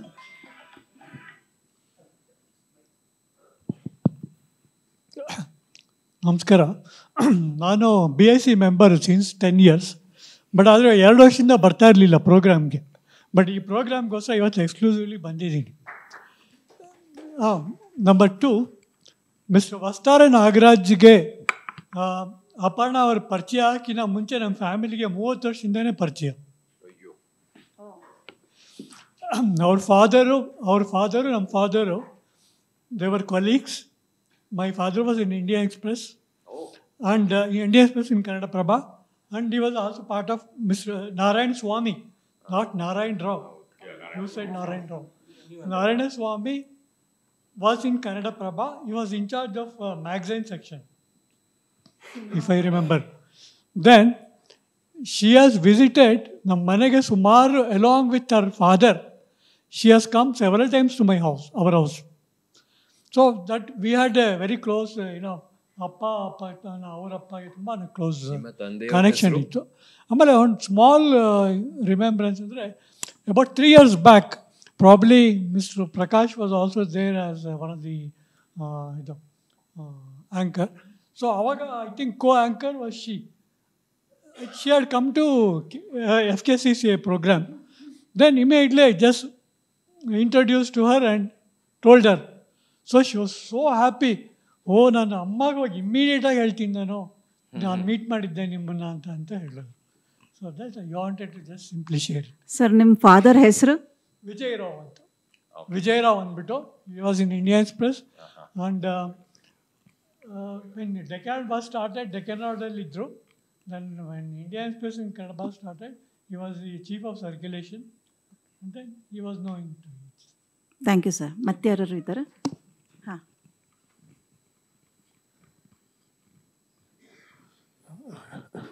ಮೇಡಮ್ ನಮಸ್ತೆ. ನನ್ನ ಹೆಸರು ಪ್ರವೀಣ್ ಅಂತಂದು. ನಾನು ಮೂಲತಃ ದಾವಣಗೆರೆ. ನಾನು ಇರೋದು 22 ವರ್ಷದಿಂದ ಮೈಸೂರಲ್ಲಿದ್ದೀನಿ. ನನಗೆ ಅಪರ್ಣ ಮೇಡಮ್ ನನಗೆ ಸುಮಾರು ಒಂದು 15 ವರ್ಷಗಳಿಂದ ನನಗೆ ಪರಿಚಯ ಆಗಿದ್ದರು. ಅವರು ಮೈಸೂರಲ್ಲಿ ಆವಾಗವಾಗ ಬರೋರು. ವಸ್ತಾರೆ ಸರ್ ಒಂದು ಸಲ ರಾಮ ಗೋವಿಂದ ಪುರಸ್ಕಾರಕ್ಕೆ ಅದನ್ನು ವಿನ್ಯಾಸ ಮಾಡಲಿಕ್ಕೆ, ಡಿಸೈನ್ ಮಾಡಲಿಕ್ಕೆ ಬಂದಿದ್ದರು. ನನಗೆ ತುಂಬ ನೋವಾಗಿದ್ದು ಅವರು ಕಳ್ಕೊಂಡ್ವಲ್ಲ ಅಂತ ಅನ್ನೋದೊಂದಿದೆ. ನನಗೆ ಯಾಕೆ ಅಪರ್ಣ ನನಗೆ ನೆನಪಾಗ್ತಾರಂದರೆ, ನಮ್ಮ ಮೈಸೂರಲ್ಲಿ ಕುವೆಂಪು ಕನ್ನಡ ಅಧ್ಯಯನ ಸಂಸ್ಥೆಯಲ್ಲಿ ಡಾಕ್ಟರ್ ಮಳಲಿ ವಸಂತ್ ಕುಮಾರ್ ಅಂತ ಒಬ್ಬರಿದ್ದರು. ಕನ್ನಡ ಅಧ್ಯಾಪಕರು ಮಹಾರಾಜ ಕಾಲೇಜಿನಲ್ಲಿದ್ದರು. ಅವರು ಈಗೆಲ್ಲ ತೀರೋಗಿದ್ರು. ಅವ್ರ ಮಗಳು ಡಾಕ್ಟರ್ ವಸು ಅಂತಂದು, ವಸು ಮಳಲಿ ಅಂತಂದು, ವಸು ಮಳಲಿ ಅಂತಂದು. ಈಗೂ ವಸುನೂ ಇಲ್ಲ, ತೀರ್ಕೊಂಡ್ರು. ಮೈಸೂರಲ್ಲಿ ನಾವು ನಮ್ಮಲ್ಲಿ ಕಾರ್ಯಕ್ರಮ ಮಾಡಿದಾಗ ನಾವು ವಸು ಮೇಡಮನ್ನು ನಾವು ಅಪರ್ಣನ ಇಬ್ಬರು ಕರೆಸ್ಬೇಕು ಅಂತಂದು ನಾವು ವೇದಿಕೆಯಲ್ಲಿ ಕಾರ್ಯಕ್ರಮ ಮಾಡಿದಾಗ ಕರೆಸಿದ್ವಿ. ದೇವನೂರು ಮಹಾದೇವ್ ಅವರು, ಅನಂತಮೂರ್ತಿ ಅವರು, ಅಪರ್ಣ, ವಸು ಮಳಲಿ ಇಷ್ಟೆಲ್ಲ ಮಾತಾಡಿ ನನಗೆ ಈಗಲೂ ನೆನಪಿದೆ. ಗಂಟೆ ಕೂತ್ಕೊಂಡು ನಾವು ಮಾತಾಡಿದ್ದು. ಇಷ್ಟೆಲ್ಲ ಯಾಕೆ ಹೇಳ್ತೀನಂದರೆ, ಯಾರಿಗೆ ಭಾಷೆಯನ್ನು ದುಡಿಸಿಕೊಳ್ಳುವ, ಜೀರ್ಣಿಸಿಕೊಳ್ಳುವ ಶಕ್ತಿ ಇರುತ್ತೋ ಅವರು ಲೀಲಾಜಾಲವಾಗಿ ಭಾಷೆಯನ್ನು ಮಾತಾಡ್ತಾರೆ. ಅದಕ್ಕೆ ಉದಾಹರಣೆ ಅಪರ್ಣ. ಕನ್ನಡದ ಮೇಲೆ ತುಂಬ ಪ್ರೀತಿ ಇತ್ತು ಅವರಿಗೆ. ಆ ಶ್ರದ್ಧೆ, ಡೆಪ್ತ್ ಇದೆ. ಈ ಕಾರಣ ಅಂದರೆ ಅವ್ರ ಕವಿತೆಯನ್ನು ತುಂಬ ಪ್ರೀತಿಸ್ತಾ ಇದ್ರು. ಅದನ್ನು ನನಗೆ ಹತ್ತಿರದಿಂದ ಹೇಳಿದ್ರು. ನನಗೆ ಸುಮಾರು ಸಲ ನನಗೆ ಫೋನಲ್ಲಿ ಸಿಕ್ಕಾಗೂ ಹೇಳ್ತಾ ಇದ್ರು. ನನಗೆ ಸುಮಾರು ಒಂದು 7-8 ವರ್ಷಗಳ ಸತತ ಸಂಪರ್ಕ ಇತ್ತು. ಅವರು ವಸು ಮೇಡಮ್ ತೀರು ಹೋಗಿ ಅದಾಗಿ ಒಂದು ಅವಾಗವಾಗ ನಾವು ಬೆಂಗಳೂರಲ್ಲಿ ಬಂದು ಭೇಟಿ ಆಗ್ತಾಯಿದ್ರು. ಮೈಸೂರಿಗೂ ಬರೋರು. ನಾವು ತುಂಬ ಪುಸ್ತಕಗಳನ್ನು ನಾವು ಕೊಟ್ಟಿದ್ವಿ ಅವರಿಗೆ, ಕಳಿಸ್ತಾ ಇದ್ವಿ. ರಿಯಾಕ್ಟ್ ಮಾಡೋರು, ಅದ್ರ ಬಗ್ಗೆ ಚರ್ಚೆ ಮಾಡೋರು. ಎಷ್ಟೋ ಸಲ ಫೋನಲ್ಲಿ 6 ತಾಸು ಮಾತಾಡಿದಾಗ ಒಂದು ಸಲ ಇಂಗ್ಲೀಷ್ ಬಳಸ್ತಾ ಇರಲಿಲ್ಲ ಮೇಡಮ್. ತಿಳ್ಕೊಬೇಕು. ಇವತ್ತು ನಮ್ಮವರು ಭಾಷೆ ಬಗ್ಗೆ, ನಾವು ಇಂಗ್ಲೀಷ್ ಬಗ್ಗೆ ದೊಡ್ಡದಾಗಿ ಮಾತಾಡ್ತಾರೆ. ಆದರೆ ಅಪರ್ಣ ಮೇಡಮ್ ಅಂಥವ್ರನ್ನ ನಾವು ನೋಡಿ ಕಲಿಬೇಕಂದ್ರೆ ಕನ್ನಡದ ಬಗ್ಗೆ ಆಳವಾದ ಪ್ರೀತಿ ಅಂದರೆ ಸಾಹಿತ್ಯದ ಅಭಿರುಚಿಯನ್ನು ಇಟ್ಕೊಂಡು ನಿರೂಪಣಕ್ಕೆ ಒಂದು ಘನತೆಯನ್ನು ತಂದುಕೊಟ್ಟಂಥವ್ರು. ನಿಜ. ಈಸ್ ಇನ್ನೊಂದೇನು ಅಂತಂದರೆ ಅವ್ರ ಕನ್ನಡ ಎಷ್ಟು ಚೆನ್ನಾಗಿತ್ತು, ಇಂಗ್ಲೀಷ್ ಕೂಡ ಅಷ್ಟೇ ಚೆನ್ನಾಗಿತ್ತು ಅವ್ರದ್ದು. ಆದರೆ ಕನ್ನಡ ಮಾತಾಡುವಾಗ ಸರ್ ಹೇಳ್ದಂಗೆ ಇಂಗ್ಲೀಷ್ ತರ್ತಿರ್ಲಿಲ್ಲ, ಬಹುಶಃ ಇಂಗ್ಲೀಷ್ ಮಾಡುವಾಗ ಕನ್ನಡ ತರ್ತಿರ್ಲಿಲ್ಲ. ಅದೇ ಇಂಗ್ಲೀಷ್ ಇದ್ರ ನಿರೂಪಣೆಯನ್ನು ಸಾಕಷ್ಟು ಮಾಡಿದ್ದಾರೆ ಅವರು. ಹೌದು. ಎಲ್ಲರಿಗೂ ನಮಸ್ಕಾರ ಮೇಡಮ್. ನಾನು ರಾಜಶೇಖರ್ ಅಂತೇಳಿ, ಮೂಲತಃ ಬಳ್ಳಾರಿಯವರು. ದೂರಸಂಪರ್ಕ ಇಲಾಖೆಯಲ್ಲಿ ವರ್ಕ್ ಮಾಡಿ ಇಲ್ಲಿ ಬೆಂಗಳೂರಲ್ಲಿ ರಿಟೈರ್ಡ್ ಆಗಿದ್ದೀನಿ. ಇಲ್ಲೇ ವಸತಿ, ಕೆಂಗೇರಿಯಲ್ಲಿ ಮನೆ. ಅಪರ್ಣ ಅವರ ಬಗ್ಗೆ ತುಂಬ ಅಭಿಮಾನ ಇರ್ತಕ್ಕಂಥವ್ರು. ಶಂಕರ್ ಪ್ರಕಾಶ್ ಮತ್ತು ಅವರ ಕಾಂಬಿನೇಷನ್ ನಮ್ಮ ಉತ್ತರ ಕರ್ನಾಟಕದಲ್ಲಿ, ಸ್ಪೆಷಲಿ ಗುಲ್ಬರ್ಗ, ರಾಯಚೂರು, ಬೆಳಗಾಂ ಕಡೆ ಬಹಳ ಬಹಳ ಬಹಳ. ಅದು ಹಂಪಿ ಉತ್ಸವದಲ್ಲಿ ಅವರು ನಿರೂಪಣೆ ಮಾಡುವಂಥದ್ದನ್ನು ಬಹಳ ಅಪ್ರಿಷಿಯೇಟ್ ಮಾಡ್ತಿದ್ರು ನಮ್ಮ ಹೊಸಪೇಟೆ ಮತ್ತು ಬಳ್ಳಾರಿ ಜನ. ನಾನು ಅವ್ರನ್ನ ಹೊಸಪೇಟೆ ಕಾರ್ಯಕ್ರಮಕ್ಕೆ ಬಂದಾಗ ಭೇಟಿಯಾಗಿದ್ದೆ. MP ಪ್ರಕಾಶ್ ಅವರು, ನಾವೆಲ್ಲ ಒಟ್ಟಿಗೆ ಕೂಡಿಕೊಂಡು ಕೆಲವು ಕಾರ್ಯಕ್ರಮ ಮಾಡುವಾಗ ಭೇಟಿಯಾಗ್ತಾಯಿದ್ವಿ. ನನಗೆ ಒಂದು ಪ್ರಶ್ನೆ, ಅವರ ಯಜಮಾನರಿದ್ದಾರೆ ಇಲ್ಲಿ, ಅವರು ನನಗೆ ಭಾರಿ ಆಶ್ಚರ್ಯ ಆಯಿತು, ಬಹಳ ದುಃಖನೂ ಆಯಿತು. ಅವರು ತೀರ್ಕೊಂಡ್ರು ಅಂತೇಳಿ ಗೊತ್ತಾದಾಗ, ನಮ್ಮ ಮಗ ಮೊಮ್ಮಕ್ಕಳು ಹೇಳಿದಾಗ, ನಮ್ಮ ಮೊಮ್ಮಗನು 5 ವರ್ಷ ಮೊಮ್ಮಗ ನನಗೆ ಅಪರ್ಣ ಸತ್ತಿದ್ದಾರೆ ಅಂತ ನಾನು ಹೇಳಿದಾಗ ನನಗೆ ನಂಬಿಕೆ ಆಗಲಿಲ್ಲ. ಮನೆಯಲ್ಲಿ ಅವನು ಸೂರಜ್ ಅಂತೇಳಿ 5 ವರ್ಷದ ಅವನಿಗೆ. ಆಮೇಲೆ ನನ್ನ ಮಗನೂ ಹಾಗೆ ಮನೆಯಲ್ಲಿ ಭಾಳ ಅಭಿಮಾನ. ಅವರು ನಿರೂಪಣೆ ಮಾಡುವಂಥದ್ದು ಭಾಷೆ ಬಗ್ಗೆ ಗಂಭೀರತೆ, ಅದು ಸ್ವಚ್ಛವಾದ ಕನ್ನಡ, ಭಾಷಾಭಿಮಾನ, ಇದೆಲ್ಲ ನಾವು ನೋಡ್ತಾ ಇದ್ವಿ.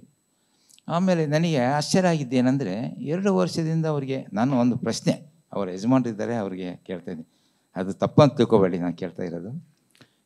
ಎಷ್ಟೋ ಜನ ಕ್ಯಾನ್ಸರಿಂದ ಬಳಲ್ತಕ್ಕಂಥವರು ವಾಸಿಯಾಗಿದ್ದಾರೆ, ತುಂಬ ಜನ ವಾಸಿಯಾಗಿದ್ದಾರೆ, ಕೆಲವರು ಆಗಿಲ್ಲ. ಇಂಥ ಚಿಕ್ಕ ವಯಸ್ಸಿನಲ್ಲಿ ಇಂಥ ಮಹಾ ಏನು ಕಲಾವಿದೆ, ಒಬ್ಬ ಕನ್ನಡ ಅಭಿಮಾನಿ ಚಿಕ್ಕ ವಯಸ್ಸಿನಲ್ಲಿ ತೀರ್ಕೊಂಡಿದ್ದು ನಮಗೆ ಅಸಮಾಧಾನ.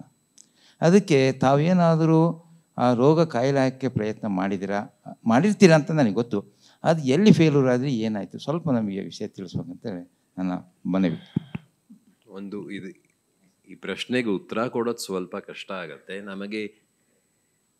ಇದು ಏನಂದ್ರೆ, ಇದು ಯಾವುದೇ ಸುಳುಹನ್ನ ಕೊಡದೆ ನಮ್ಮ ಬದುಕಿನಲ್ಲಿ ಹೊಕ್ಕಿ ಬಿಡ್ತು. ನಿಜ. ಯಾವುದೇ ಸುಳುಹು ಇರಲಿಲ್ಲ. ಆಮೇಲೆ ನಮಗೆ ಗೊತ್ತಾಗುವ ಸುಮಾರಿಗಾಗಲೇ ಅದು ಮಾರಣಾಂತಿಕ ಅಂತ ಗೊತ್ತಿತ್ತು. ನಮ್ಮಿಬ್ಬರ ನಡುವೆ ಬರೀ 6 ತಿಂಗಳ ಗಡುವು ಅಂತನೂ ಇತ್ತು. ಈ ಥರ ಪರಿಸ್ಥಿತಿಯಲ್ಲಿ ಏನು ಮಾಡೋದು? ಅದಕ್ಕೆ ಒಗ್ಗಿಕೊಳ್ಳೇಬೇಕಾಯಿತು, ಒಪ್ಪಿಕೊಳ್ಳೇಬೇಕಾಯಿತು. ಇನ್ನು ಚಿಕ್ಕ ವಯಸ್ಸು ಸರಿಯೇ, ಅವಳು ಮಹಾನ್ ವ್ಯಕ್ತಿ, ಅದು ಸರಿಯೇ. ನಾವು ಪವಾಡ ಅನ್ನೋದನ್ನು ಯಾವುದಕ್ಕೆ ಹೇಳ್ತೀವಿ? ಪವಾಡಕ್ಕೆ ಗಡುವು ಇದೆಯೇ ಅಲ್ವಾ? ಎಲ್ಲ ಕಾಲಕ್ಕೂ ಜರುಗಿದ್ರೆ ಪವಾಡ ಆಗೋದೇ ಇಲ್ಲ ಅಲ್ವಾ? ಪವಾಡ ಯಾವಾಗಲೂ ಚಿಕ್ಕ ಗಡುವಿನಲ್ಲೇ ನಡೆಯುವಂಥದ್ದು. ಹಾಗಾಗಿ ಖಂಡಿತ ದುಃಖ ಇದೆ, ಏನು ಮಾಡಲಿಕ್ಕಾಗತ್ತೆ, ಅನಿವಾರ್ಯ ಅಷ್ಟೇ. ಅದು ಡಾಕ್ಟ್ರು ಕೊಟ್ಟ ಗಡುವು 6 ತಿಂಗಳು, ಆ ಲೆಕ್ಕದಲ್ಲಿ 2 ವರ್ಷ ಮುಂದೂಡಿದ್ದಾರೆ ಅವರು.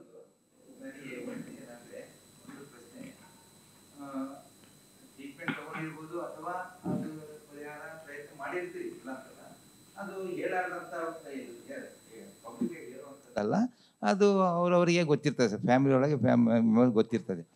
ಇದು ಎಷ್ಟೋ ಜನರಿಗೆ ಗೊತ್ತಿತ್ತಂತೆ, ನಮಗೂ ಹೇಳ್ತಾ ಇದ್ದರು. ನನ್ನ ಸ್ನೇಹಿತರ ಇಲ್ಲ ಅವರಿಗೆ ಕ್ಯಾನ್ಸರ್ ಇತ್ತು ಹಾಗೆ ಈಗ ಅಂತ ನನಗೆ ಸ್ನೇಹಿತರು, ನಮ್ಮ ಸಂಬಂಧಿಕರೆಲ್ಲ ಹೇಳಿದರು. ಅದು ನಂಬಲಿಕ್ಕೆ ಆಗಲಿಲ್ಲ ನನಗೆ.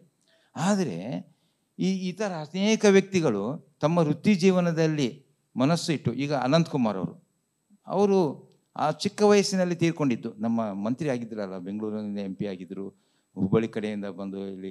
ಅಷ್ಟಲ್ಲ, ಅವರಿಗೂ ಆರೋಗ್ಯದ ದೃಷ್ಟಿಯಲ್ಲಿ ಗಮನ ಹರಿಸದೆ ತಮ್ಮ ರಾಜಕೀಯ, ತಮ್ಮ ಸಮಾಜ ಜೀವನದಿಂದ ಅವರು ಆಗಿ ಹೋದರು.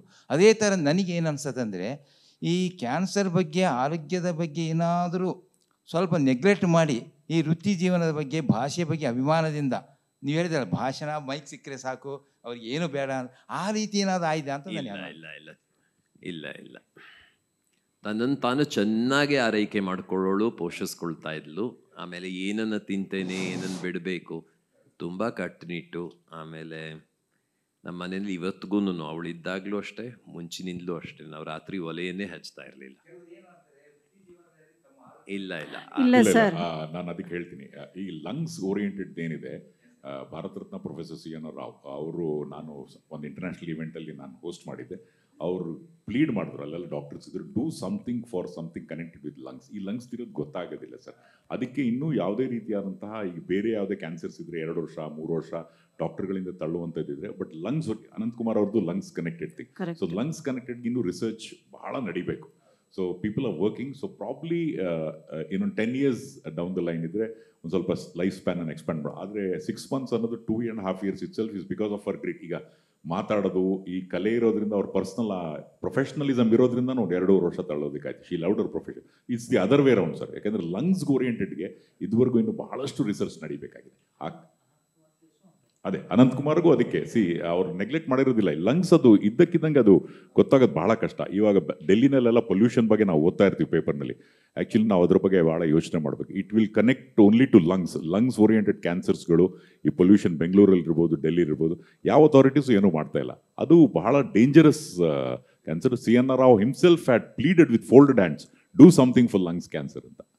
ಮತ್ತು ಇದೇನಂತ ಕೇಳಿದ್ರೆ ಈ ಕಾಯಿಲೆ ಅದು ಲಾಸ್ಟ್ ಕ್ಷಣದಲ್ಲೇ ನಮಗೆ ಗೊತ್ತಾಗುತ್ತೆ. ಅಲ್ಲಿವರೆಗೆ ಗೊತ್ತೂ ಆಗಲ್ಲ. ಅದು ಅಲ್ಲಿ ಬಂದು ಏನೋ ಗಂಟ್ಲು ಕರಿತಾ ಇದೆ, ಏನೋ ಇದೆ ಅಂತ ಅಂದ್ಕೊಂಡು ಹೋಗಿ ತೋರಿಸಿ ಅದು ಲಾಸ್ಟ್ ಇದರಲ್ಲಿ ಸ್ಟೇಜಲ್ಲಿ ಇದೆ ಅಂತ ಡಾಕ್ಟ್ರ್ ಹೇಳ್ತಾರೆ. ಇದು ಆಮೇಲೆ ಇಂಥ ಇದರಲ್ಲಿ ಜೀವಕ್ಕಿಂತ ದೊಡ್ಡದು ಯಾವುದಿದೆ ಸರ್? ಯಾಕೆ ನಾವು ನೆಗ್ಲೆಕ್ಟ್ ಮಾಡ್ತಾರೆ? ಯಾರಾದರೂ ಯಾಕೆ ನೆಗ್ಲೆಕ್ಟ್ ಮಾಡ್ತಾರೆ? ಚಾನ್ಸಸ್ಸೇ ಇಲ್ಲ. ಆಮೇಲೆ ಇನ್ನೊಂದೇನೆಂದ್ರೆ ಅಪರ್ಣ ಎಷ್ಟು ಕಾನ್ಷಿಯಸ್ ಇರ್ತಾಯಿದ್ರು ಅಂದರೆ ಹೊರಗಡೆ ಹೋಗೋದಿದ್ರೆ ಕಡೆ ಪಕ್ಷ ಒಂದು ಮೊಸರನ್ನಾರು ನಾನು ಕಟ್ಕೊಂಡು ಹೋಗ್ತೀನಿ ಹೊರತು ಹೊರಗಡೆ ಊಟ ಮಾಡಲ್ಲ ಅಂತ ಹೇಳ್ತಾಯಿದ್ರು ಸರ್. ನನಗೆ ಹಾಗೆ ಅಷ್ಟು ಕೇರ್ಫುಲ್ಲಾಗಿದ್ದಂಥವ್ರು. ಯಾಕೆಂದ್ರೆ ನಾನು ಅಪರ್ಣ ತುಂಬ ಆರೋಗ್ಯದ ಕುರಿತು, ತುಂಬ ಫುಡ್ಡಿನ ಬಗ್ಗೆ ಸಿಕ್ಕಾಪಟ್ಟೆ ಮಾತಾಡ್ತಾ ಇದ್ವಿ ನಾವು ಇದ್ರ ಬಗ್ಗೆ. ಹಾಗಾಗಿ ಆಕೆ ನೆಗ್ಲಿಜೆನ್ಸು ಇನ್ನದು ಇರಲಿಲ್ಲ ಸರ್. ಅದು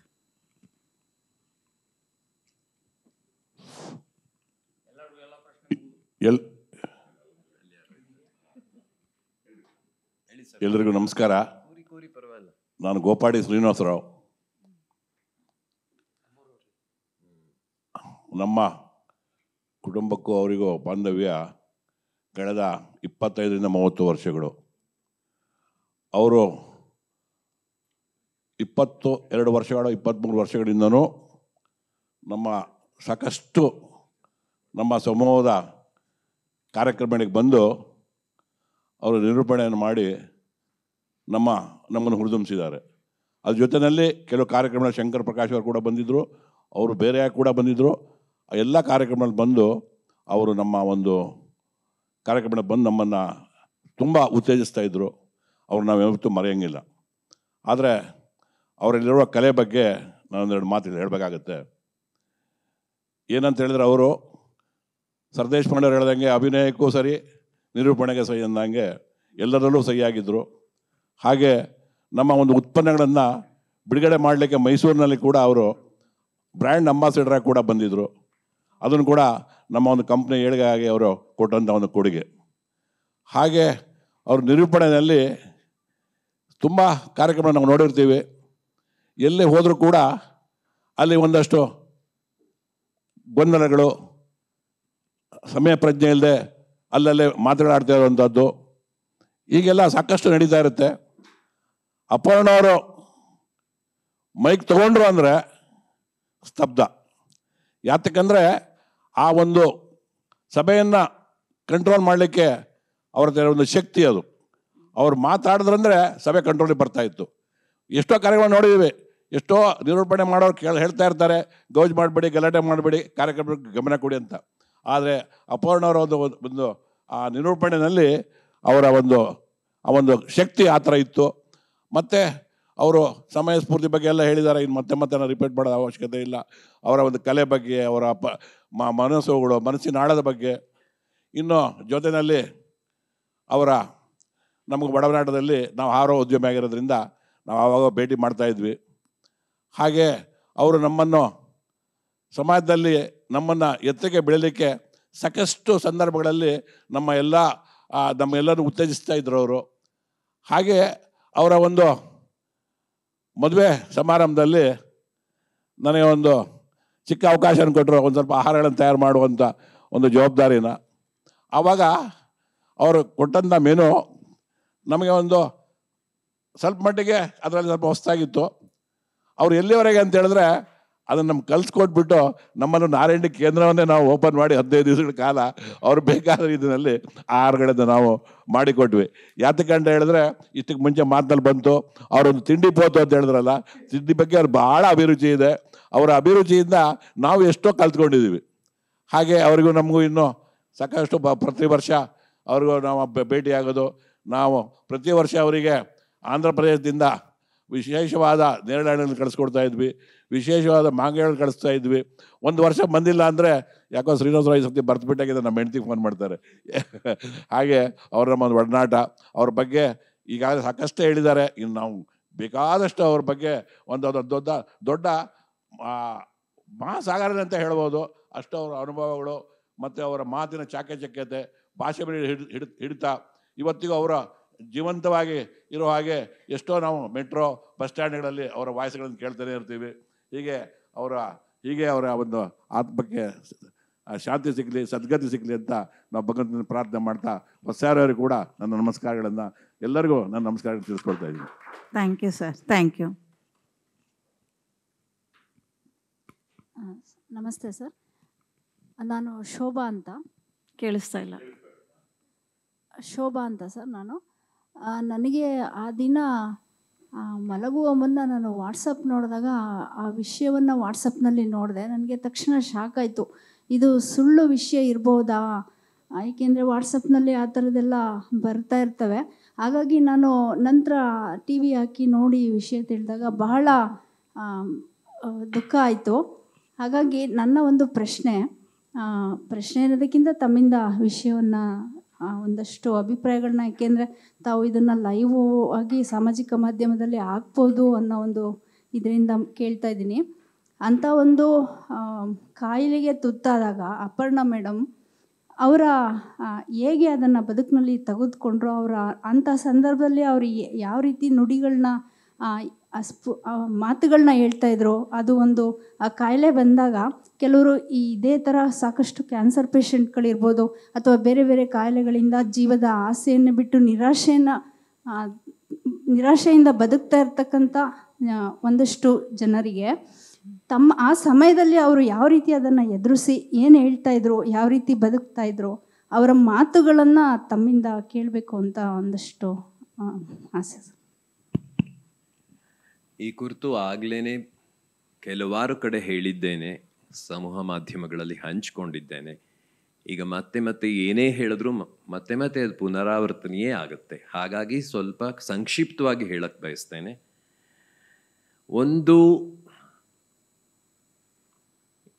ನಾನು ಈ ಕ್ಯಾನ್ಸರನ್ನು ಗೆದ್ದು ಬಿಡ್ತೀವಿ, ಸಾವನ್ನು ಗೆದ್ದು ಬಿಡ್ತೀವಿ, ಅದೆಲ್ಲ ಅಹಂಕಾರದ ಮಾತು ಆಯಿತಾ. ಏಕೆ ಅಂತ ಹೇಳಿದ್ರೆ ಸಾವು ಅನ್ನೋದು ಎಲ್ರಿಗೂ ಇದ್ದಿದ್ದೇ ಅಲ್ವಾ. ಹುಟ್ಟಿದ ಪ್ರತಿಯೊಬ್ಬ ವ್ಯಕ್ತಿಯೂ ಕೂಡ ಸಾವಿನೆಡೆಗೆ ಸಂಚರಿಸ್ತಾ ಇರೋದು. ನಾನು ಈ ಕ್ಷಣವನ್ನು ದಾಟಿದ್ರೆ ಇನ್ನೊಂದು ಕ್ಷಣದಷ್ಟು ಸಾವಿನ ಹತ್ತಿರವಾಗಿರ್ತೇನೆ. ಹಾಗಾಗಿ ಅದ್ರ ಬಗ್ಗೆ ಯೋಚನೆ ಮಾಡಬಾರ್ದು. ಅವಳಿಗೂ ಗೊತ್ತಿತ್ತು, ನನಗೂ ಗೊತ್ತಿತ್ತು. ಆದರೆ ವಾಚ್ಯವಾಗಿ ನಮ್ಮಿಬ್ಬರಲ್ಲಿ ಆ ರೀತಿಯ ಮಾತುಗಳು ಜರುಗಲಿಲ್ಲ. ಒಂದೇ ಒಂದನ್ನು ಹೇಳೋಳು, ನನಗೆ ಹೀಗೆ ಮಾತ್ರೆ ಕೊಟ್ಬಿಟ್ಟು ಎಷ್ಟು ವರ್ಷ ಬೇಕಾದರೂ ಇದ್ದು ಬಿಡ್ತೀನಿ, ನಾನು ನಿನ್ನೊಂದು ಬಿಟ್ಟು ಹೋಗೋಕ್ಕಾಗಲ್ಲ. ಕೊನೆ ಗಳಿಗೆಯವರೆಗೂ ಇದೇ ಮಾತು ಅವಳು ಹೇಳಿದ್ದು. ಈ ಮಾತನ್ನು ನಾನು ಹೇಗೆ ಮರೀಲಿ? ಅವಳು ಹೊರಟು ಬಿಟ್ಲು. ಈ ವಿಷಯವನ್ನು ಎಲ್ಲೋ ಹೇಳಿದ್ದೇನೆ. ಜಗತ್ಯಾಂ ಜಗತ್ ಅಂತ ಒಂದು ಮಾತಿದೆ ಉಪನಿಷತ್ನಲ್ಲಿ. ಯಾವುದು ಜರುಗುತ್ತಿರುತ್ತೆ ಅದು ಜಗತ್ತು, ಜರುಗದೇ ಇರೋದು ಜಗತ್ತಲ್ಲ. ಅವಳು ಜರುಗಿ ಮುಂದೆ ಹೋಗಿದ್ದಾಳೆ, ನಾನು ಜರುಗದೆ ಹಿಂದೆ ಮಿಕ್ಕಿದ್ದೇನೆ, ಅಷ್ಟೇನೇನೆ. ಸೊ ಇವತ್ತೊಬ್ಬರು ನಾಳೆ ಇನ್ನೊಬ್ಬರು. ಹಾಗಾಗಿ ಸಾವಿನ ಬಗ್ಗೆ ನಾನು ತುಂಬ ಸಾವಿನ ಕುರಿತಾಗಿ ಸಿಕ್ಕಾಪಟ್ಟೆ ಕಳೆದ 20 ವರ್ಷಗಳಿಂದ ಜಿಜ್ಞಾಸೆಯನ್ನು ಹೊಂದಿದ್ದೇನೆ, ಪದ್ಯಗಳನ್ನು ಬರೆದಿದ್ದೇನೆ, ಕತೆಗಳನ್ನು ಬರೆದಿದ್ದೇನೆ ಆ ಕುರಿತಾಗಿ. ಆದರೆ ಇಂಥದ್ದೊಂದನ್ನು ನಾನು ಸಾಕ್ಷಾತ್ ಅಂದರೆ ಕಣ್ಣೆದುರೇ ಪ್ರತ್ಯಕ್ಷವಾಗಿ ನೋಡ್ತೀನಿ ಅನ್ನೋದು ಅಂದ್ಕೊಂಡಿರಲಿಲ್ಲ. ಅದು ನಡೆದು ಹೋಯಿತು ಅಷ್ಟೇನೇ. ಬಟ್ ಇನ್ನುಳಿದಂತೆ ತುಂಬ ಲವಲವಿಕೆಯಿಂದ ಇರೋಳು. ಆಮೇಲೆ ಎಂಥದೇ ನೋವನ್ನು ಸಹಿಸಿಕೊಳ್ಳುವಂಥ ಒಂದು ತಾಳ್ಮೆ ಅವಳಿಗಿತ್ತು. ಯಾರೊಬ್ಬರ ಎದುರು ನನ್ನೊಬ್ಬನ ಹೊರತಾಗಿ ಹೊರಗಿನ ಯಾರೊಬ್ಬರ ಎದುರು ಅವಳು ತನ್ನ ನೋವನ್ನು ಹಂಚ್ಕೊಳ್ಳಿಲ್ಲ, ತೋರಿಸ್ಕೊಳ್ಳಿಲ್ಲ. ಎಷ್ಟಾದರೂ ನೋಯ್ದ್ಕೋ, ಏನು ಮಾಡ್ತೀಯ, ನೀನು ಗೆಲ್ತೀಯ ನಾನು ಗೆಲ್ತೀಯ ಅಂದ್ಬಿಟ್ಟು ಸುಮ್ಮನೆ ಕೂತಿರೋಳು ಒಬ್ಳೇನೇನೆ, ಇಲ್ಲ ಸುಮ್ಮನೆ ಹೊದ್ಕೊಂಡು ಮಲಗಿರೋಳು. ನಾನು ಕಡೆನಲ್ಲಿ ಕೇಳ್ತಾ ಇದ್ದೆ, ಏನಮ್ಮ ನೀನು ಹಿಂಗಾಗ್ಬಿಟ್ರೆ ನಂದೇನು ಗತಿ, ಇನ್ನೊಂದು 2 ತಿಂಗಳು ಕಂದ ಎಲ್ಲ ಸರಿ ಹೋಗ್ಬಿಡುತ್ತೆ. ಅದು ಸರಿ ಹೋಗಲಿಲ್ಲ. ಏನು ಮಾಡಲಿಕ್ಕಾಗತ್ತೆ, ಗೊತ್ತಿತ್ತಿದು. ಆದರೆ ಈ ರೀತಿ ಧುತ್ತನೆ ಬರುತ್ತೆ. ನನಗೂ ಅಷ್ಟೇ, ನಿಮ್ಮೆಲ್ಲರಿಗೂ ಎಷ್ಟು ಆಘಾತವಾಗಿದೆ ಅಷ್ಟೇ ಆಘಾತ ನನಗೂ ಆಗಿದೆ. ಅವತ್ತಿನ ಬೆಳಿಗ್ಗೆ ಅಷ್ಟೇ ನಾನೊಂದು ಪದ್ಯ ಬರೆದಿದ್ದೆ. ಬತ್ತಿಯ ನೆತ್ತಿಯನ್ನು ತಿರುಪಿ ಉರಿದುಕೊಂಡಿರುವಂಥ ಹಚ್ಬಿಟ್ಟು ಹೋಗಿದ್ದಾಳೆ ಹೆಣ್ಣು. ನಾನು ಕಾಯ್ತಾನೇ ಇದ್ದೇನೆ, ಇದು 3ನೇ ದಿವಸ, ಇದುವರೆಗೂ ಬಂದಿಲ್ಲ.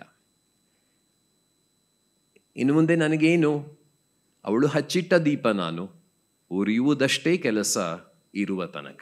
ನಮಸ್ಕಾರ. ಹೆಚ್ಚು ಮಾತಾಡೋದು ಬೇಡ. ಇತಿ ನಿಮ್ಮ ಅಪರ್ಣ, ಮುತ್ತಿನ ಮಾತಿನ ಒಡತಿ. ಇದರ ಬಗ್ಗೆ ಎಲ್ಲರಿಗೂ ನಾವು ರಿಕ್ವೆಸ್ಟ್ ಮಾಡಿದ್ದೆವು ಬರಲಿಕ್ಕೆ. ಎಲ್ಲರೂ ಅವರವರ ವೃತ್ತಿಗಳಲ್ಲಿ ತುಂಬ ಬ್ಯುಸಿಯಾಗಿರುವ ಪರ್ಸ್ನಾಲಿಟೀಸ್. ಶಂಕರ್ ಪ್ರಕಾಶ್ ಸರ್ ಅಂತೂ ಊರಲ್ಲಿರಲಿಲ್ಲ, ಈ ಕಾರ್ಯಕ್ರಮಕ್ಕಂತೆ ಬಂದರು. ಯಶವಂತ್ ಸರ್ ಅವ್ರದ್ದು ಶೆಡ್ಯೂಲ್ ಅಂತೂ ನಂಗೆ ಗೊತ್ತೇ ಇರಲಿಲ್ಲ. I just demanded. Vastare sir ಅವ್ರನ್ನ ಹೆಂಗೆ ಕೇಳಬೇಕು, ಈ ಕಾರ್ಯಕ್ರಮಕ್ಕೆ ಹೆಂಗೆ ಕೇಳಬೇಕು ಅಂತ ತುಂಬ ಒದ್ದಾಡಿದೆ. ಹೆಂಗೆ ಕೇಳಬೇಕು ಇವರಿಗೆ, ಹೆಂಗೆ ಕೇಳಬೇಕು ಅಂಥೇಳಿ. ಭಾರತಿ ಮೇಡಮ್ ಹೆಲ್ಪ್ ಮಾಡಿದರು. ಧೈರ್ಯ ಮಾಡಿ ಕೇಳಿದೆ ವಸ್ತಾರೆ ಸರ್ ಅವ್ರಿಗೆ, ಸರ್ ಈ ಥರ ತಾವು ಬರ್ಬೋದಾ ಅಂಥೇಳಿ. ಹಿ ಅಗ್ರೀಡ್. ಸೊ ಇವತ್ತಿನ ಕಾರ್ಯಕ್ರಮಕ್ಕೆ ಈ ಥರ ಇಷ್ಟು ಚೆನ್ನಾಗಿ ಒಂದು ಡಿಸ್ಕಷನ್ ಅಂತ ಆಯಿತು, ಒಂದು ಒಂದು ಒಂದು ಜನರಲಿ ಒಂದು ಡಿಬೇಟ್ ಥರ ಆಯಿತು. ನೀವು ಎಲ್ಲ ಸಹ ಬಂದಿದ್ದೀರಿ, ತುಂಬ ತುಂಬ ಧನ್ಯವಾದಗಳು ಅಂತ ಹೇಳಿ ಬ್ಯಾಂಗ್ಳೂರ್ ಇಂಟರ್ನ್ಯಾಷನಲ್ ಸೆಂಟರ್ ವತಿಯಿಂದ once again thank you everybody. Thank you Bharathi madam, thank you Vastare sir, Yashwant sir and Shankar Prakash sir, thank you very much. Thank you once again, and good evening and good night.